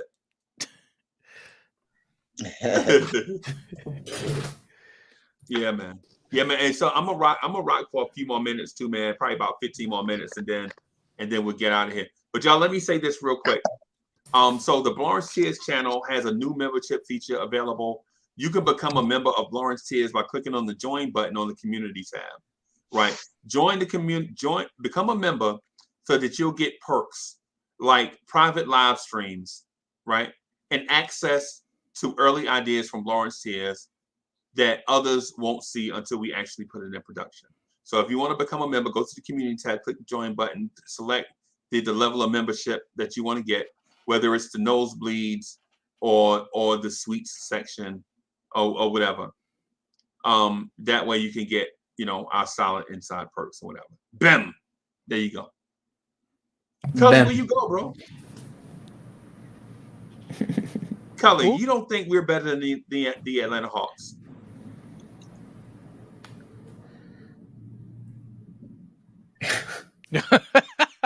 He's like you're talking to a ghost, bro. Okay, I'll say this. I'll answer for him. I'm the imaginary Cully right now. You feel me? I think personally, as a whole, I don't think we're better than them, honestly. Just because I feel like they're just too deep. But with that being said, I don't think it's gonna be like last year where we couldn't beat them. I think they're definitely a much more beatable team now for us. Just because now we have a lot more shooters. I think once people start getting in rhythm, we can start, because it's all the barring injury. Like I also feel like a part of me, like honest to God, feels like if we had Mitch during the playoffs, it wouldn't be this. It wouldn't have been the same turnout. Right. Like, especially the way Mitch was playing before he got hurt. Yeah, I mean, like the thing is, it was a small sample size. Let's be real too, because we don't know if that would have continued on. But I feel like if we would have had Mitch, like it definitely. I'm not saying we would have won the series because we ended up finding out that they were a much better team than we had anticipated, and the rest of the teams in the East anticipated. Right. They made it to the Eastern Conference Finals, right? If I'm not mistaken. The they beat the Sixers. Yeah, so like because Ben Simmons passed up that dunk. Right. Yeah. So, with that being said, like to me, it really comes down to now we could play more defense on them, and it comes down to injury. If everyone's healthy, I think we can definitely beat the Hawks, and I think we're a better team. If we're unhealthy, we don't beat them. Okay. But if they're unhealthy, they don't beat us. No, they don't beat us because I feel like our defense is just too. It depends too. The thing that scares me about this team is that we're streaky, bro. Like we can start scoring and we just can't stop. Like look how we started this game, for example. We started off, I think it was 5 for 5, right? And then all of a sudden, we couldn't buy a basket. Right. So don't you think Atlanta has the same problem too? You think they score on every position atmosphere? I mean, I'll say this. I think last year it was even if they weren't scoring, they were getting to the line a lot. But with the rule changes, I feel like Trae Young is not like overpowered like he was last year. That foul call they called on RJ when Trae was trying to drive on him. Like with that little bump that he did would not have happened. Wait, because we used to do, he used to stop, he used to get into the lane, and then he used to stop, jump back, and then throw the ball up. And it's like, how are you ever supposed? Who can defend that? That's impossible to defend. That's an Like offensive foul. like that's inertia. That's literally science. You can't just stop on a dime like that, and like you're gonna run into them. Right. So I still think on any given night that we could beat any team. And I think so too. I don't think there's any team we can't beat. I'll tell you that right now. Did you think that this time last year? I did not. Okay. Last year I didn't. Just because I didn't feel like we had enough offensive power. I know our defense, we could always rely on it last year, but our offense was so suspect. Like we didn't have anything consistent. Like we just, whoever was hot that day, they scored. We knew Randle was gonna get his. He was on a tear. But even then, like to me, it's just like it can't just be one person like doing all the contributing to everything. We needed somebody else to get involved. And RJ, was obviously shooting at a high clip from the corners and from three in general, from the wings and everything. So I mean, last year it was just the inconsistency, and then in the playoffs, like nobody knew what to do. Like it was like Right. everything went like we couldn't sideways, basically. Yeah. Yeah. I agree with Freezy, man. I think we're a better team than Atlanta. Yeah, I think so. I think a team that we beat to death beat them to death. You know what I'm saying? Right. And we're like, well, we hadn't faced them, and I'm scared. I ain't scared of nobody. Yeah, not you, Dolly. I'm not you. I'm just saying. No, I'm just saying. I don't think this team is scared of nobody. Is what I'm saying. It's like I just think like the pieces that Atlanta has, they just have like more younger, more athletic pieces. I think that's really what it is. But with that being said, I think more younger athletic pieces. Yeah, because look, they got Cam Reddish, who I think he's gonna be a stud, bro. Honestly, honestly, I think that kid has a really high ceiling. It's just gonna take him a while to get there, and I think so far, like he's been doing so far so good this year. They got what's it called? Obviously, Trae Young. Trae Young is this. I don't think like people like other people think like he's Curry or anything like that. Like he's not the second coming of Curry. His 3-point shot is not as efficient as he's more of a chucker than like Curry. Like when he throws it up, that thing is going in. Right. But what Trae Young does have is he has a crazy ball handle that he can penetrate and get into the paint at will. He's way better passer than Steph Curry. Right. Way better. Right. So he penetrates and then dishes out. And then Collins, I think Collins is overrated, I'll be honest. He's been playing good. You said he's been playing good? Yeah, he's been playing good. He just had a game where he literally missed like one shot and got like 20 and like something. He was doing good. Yeah, he used to be 20 and 10 every night. Yeah, but now like since they got Nate McMillan, like he's taking like good shots now because it was on less efficiency before. Right, because Atlanta played too fast and didn't value the basketball under Lloyd Pierce, and Nate McMillan slowed them down and got them to focus on not the number of shots to score points, but the efficiency of the shots you take. Like, look, I'm gonna tell you right now, like he's actually no. Even though he did average 20 to that point that year, he actually averaged on crazy efficiency. He was shooting 58% from the field and 40 from three and 80 from the free throw line, but so far in 6 games, he's been shooting 63.8 from the field, 35.7 from the three. What I'm doing right now is I'm pulling up the 2 rosters on my screen and I'm basically putting them side by side, and I'm gonna just go down the line, like for each matchup for myself personally, between the Knicks and the Hawks. Yo, you said so the Knicks play the Hawks 27th. Oh, in New York. They play them in New York on the 27th, right? I think they play us in New York, and I know on Christmas Day they play us in New York. Yeah, it's probably an ATL, I think. Hey, Stephadon, I might try to sneak and get to that game, bro. Let's talk about it. Yeah, man. That's Thanksgiving weekend. No, I ain't going to that. That's Thanksgiving weekend. Yeah, I wanted to go to the Christmas game versus the Hawks, but like probably too expensive.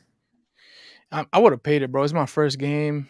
I would have dropped the bread, but it's not even that. It's just like It's Christmas. Stop being so cheap, man. Good Lord, spend some money for one. Nah, but I'm about to spend like $4,000, bro. right. If their bench continues playing the way they've been playing, then I would say our team is better. But of the games right now, I'm not gonna say that. But I do I'm still gonna stand with what I said before the season, that we're gonna be a higher seed than them, and people are overrating what seed they're gonna be because they ranked the ESPN tried ranking them at 3, seeding wise, and I think they're gonna be like a 7 or a 6. So, where do you see us at the end of the year? Just curious to hear. 5 to 6, and I think the highest is gonna be 4. But you got Atlanta at 7. Yeah, I think they're gonna be like 1 behind us. I think behind us is gonna be Chicago and the Hawks, like whatever order. Okay. So you have faith in the Miami Heat and Boston Celtics? Not the Celtics, no. Okay. Because I feel like Ben is gonna come back, so I think that the Philly is gonna do good again. So right now I'm looking at the Hawks roster. So they got Trae Young, John Collins, Cam Reddish, Sharif Cooper, Bogdan Bogdanovic, who I like a lot. Jalen Johnson, Kevin Huerter, DeAndre Hunter, Clint Capella, Georgie Dang, Danilo Gallinari, Lou Williams, Delon Wright, Onyeka Kongu, Solomon Hill, and Timothy. I can't say that dude's name. Timothy whatever. And Skylar Mays. TLC is what they call him. Okay. And then on our squad, we got Kemba Walker, Derrick Rose, Evan Fournier, Julius Randle, RJ Barrett, Mitchell Robinson, Obi Toppin, Miles McBride, Quentin Grimes, Jericho Sims, Emmanuel Quickley, Kevin Knox, Nerlens Noel, Taj Gibson, Alec Burks, Wayne Selden Jr., and Lucas. I don't know how to say his name either. His last name either. So. But and just me looking at it, right? I might end up taking my answer back, but I'm also scared that like I'm looking at it from a point of view like I know my Knicks players, as opposed to like I know some of the Hawks players. Like I know for a fact that like Cam Reddish is gonna be a beast. I mean I feel it. You know what I'm saying?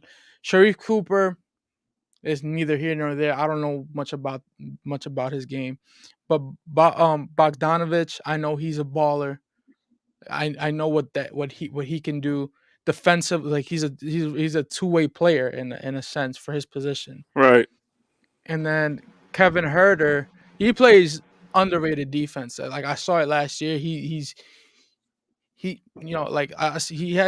moves like a lot of hustle plays. And then he could shoot too. So and then they got Lou Will. But then on our squad, we got Fournier who can play solid defense and he can shoot. RJ Barrett, who's you already know about my boy RJ. Mitch, I think Mitch can. That to me is an interesting matchup. I don't know if I've seen it enough to know how it would turn out, but Mitch versus Clint Capella, just because Clint Capella has a tendency to catch a lot of rebounds. I wonder how he would do that with a more like brolic kind of big like Mitch. Like talking about with Flex. Yeah. Yeah. I feel like he'd have a way harder time. Hey guys. I think that's a great matchup right there. Hey, what's up, that Capella. Okay. I just wanted to make sure you could hear me. I bought a brand new mic, so I'm figuring it out. Thank you. I'm gonna pause. Hey Daly from Atmosphere Audio. What's up? I'm sorry to interrupt you. That's all I'm saying. I'm here, but I want to talk because these Knicks are real. Hey, well, let me give you these last couple of minutes because we're probably gonna be on for 2 more minutes, and I just wanted to and I've been seeing you around, man. I just been wanting to hear. I don't know how often me and you have gotten on together, but I did want to hear what you had to say about the Knicks, though. Well, this would be the first time I've ever been on Blurons. Cheers. People need to hit those like buttons, subscribe, like G-Man would say. Sergeant, a.k.a. Knicks, would say. Guys, hit it. Hit that like button. Thank you. Actually tonight, like I got NBA League Pass and I got all this, but I couldn't watch it tonight. And if it wasn't for your show, I had Gamecast, but it was nice to hear it live. Right. So like, this is a Knicks atmosphere. We're 5-1. Boston lost, which is a division opponent. That is good. But if you actually really look at it, like with RJ going off tonight, he started hot, I believe, last game before this one. Right. And Tibbs saw it, and he played him. And throughout your whole show, we're all going like, why is he not letting RJ? Why is RJ going away? RJ never went away. I don't know how this coach is getting things right, but for some reason, Tom Thibodeau knows how to push the right buttons with these guys, and he's doing it. So we gotta let him do it. Like I do agree with everything that has been said. Like when it comes to the chat and the panel, like we are blowing fourth quarter leads or late third quarter leads. We're blowing it, but it's a learning curve. We'll figure it out. We got this, and we're 5-1, baby. And Golden State is the only other team in the West that is 5-1. We're first in the East, and Golden State is the only other team in the West that is 5-1. So we are basically first in the NBA, not just the East. I love you guys. Love your show. Guys, hit those likes, subscribe. Thank you for allowing me to talk for a minute. For sure. Salute, Tricky Nicky. For sure. Hey, and so on that note, guys, we're gonna get out of here. Thank you everybody for coming through. Hey, Dolly, Hadouken, Ethan, Stephen Don, Tricky Nicky, Cully, blessings. G-Man for Life, Subliminal 209. Everybody else that came through on the video, DSJ, Uncle Fulio, everybody that came through on the video panel tonight, man. Thank y'all for coming through and rocking with us. Old School Knicks will be on today at 11 a.m. The Controversy will be on Nothing But Knicks at 11 a.m. Make sure you catch one live and the other on replay. However you do it, I don't care. However you do it, just check it out, man. It's Knicks content. Again, I'm Uncle Freezy, and make sure you take advantage of the member option. Join the Blowers Tears family. Go to the community tab, click the join button, become a member for special perks that won't be available to the public. I hope you enjoy the perks. We're gonna try to make them dope. We're gonna try to bring you in behind the curtain some so you can see more stuff. So you can see why, G-Man for Life and Free Keith be beefing. Stuff like that. Yo. Yeah, you know what gets me tight? I'm sorry to interrupt you. I'm looking at the standings. We're literally the Magic's only win. Us. Right. The Knicks. Right. I'm fine with that. You know what's funny about that? I'm from Michigan, and for the Pistons to beat them down tonight, but that was the perfect trap game for New York to lose. Think about it. It was the perfect one, because tonight, honestly, was another trap game, but they didn't fall for it tonight. But they didn't fall for it tonight. That's right. That's right, because we could have easily overlooked this team. Looking forward to Indiana or Toronto, whichever one. But anyway, on that note, y'all, I'm out of here. I will see y'all in about 6 hours, for about 8 hours, whatever time. All right, y'all. Peace.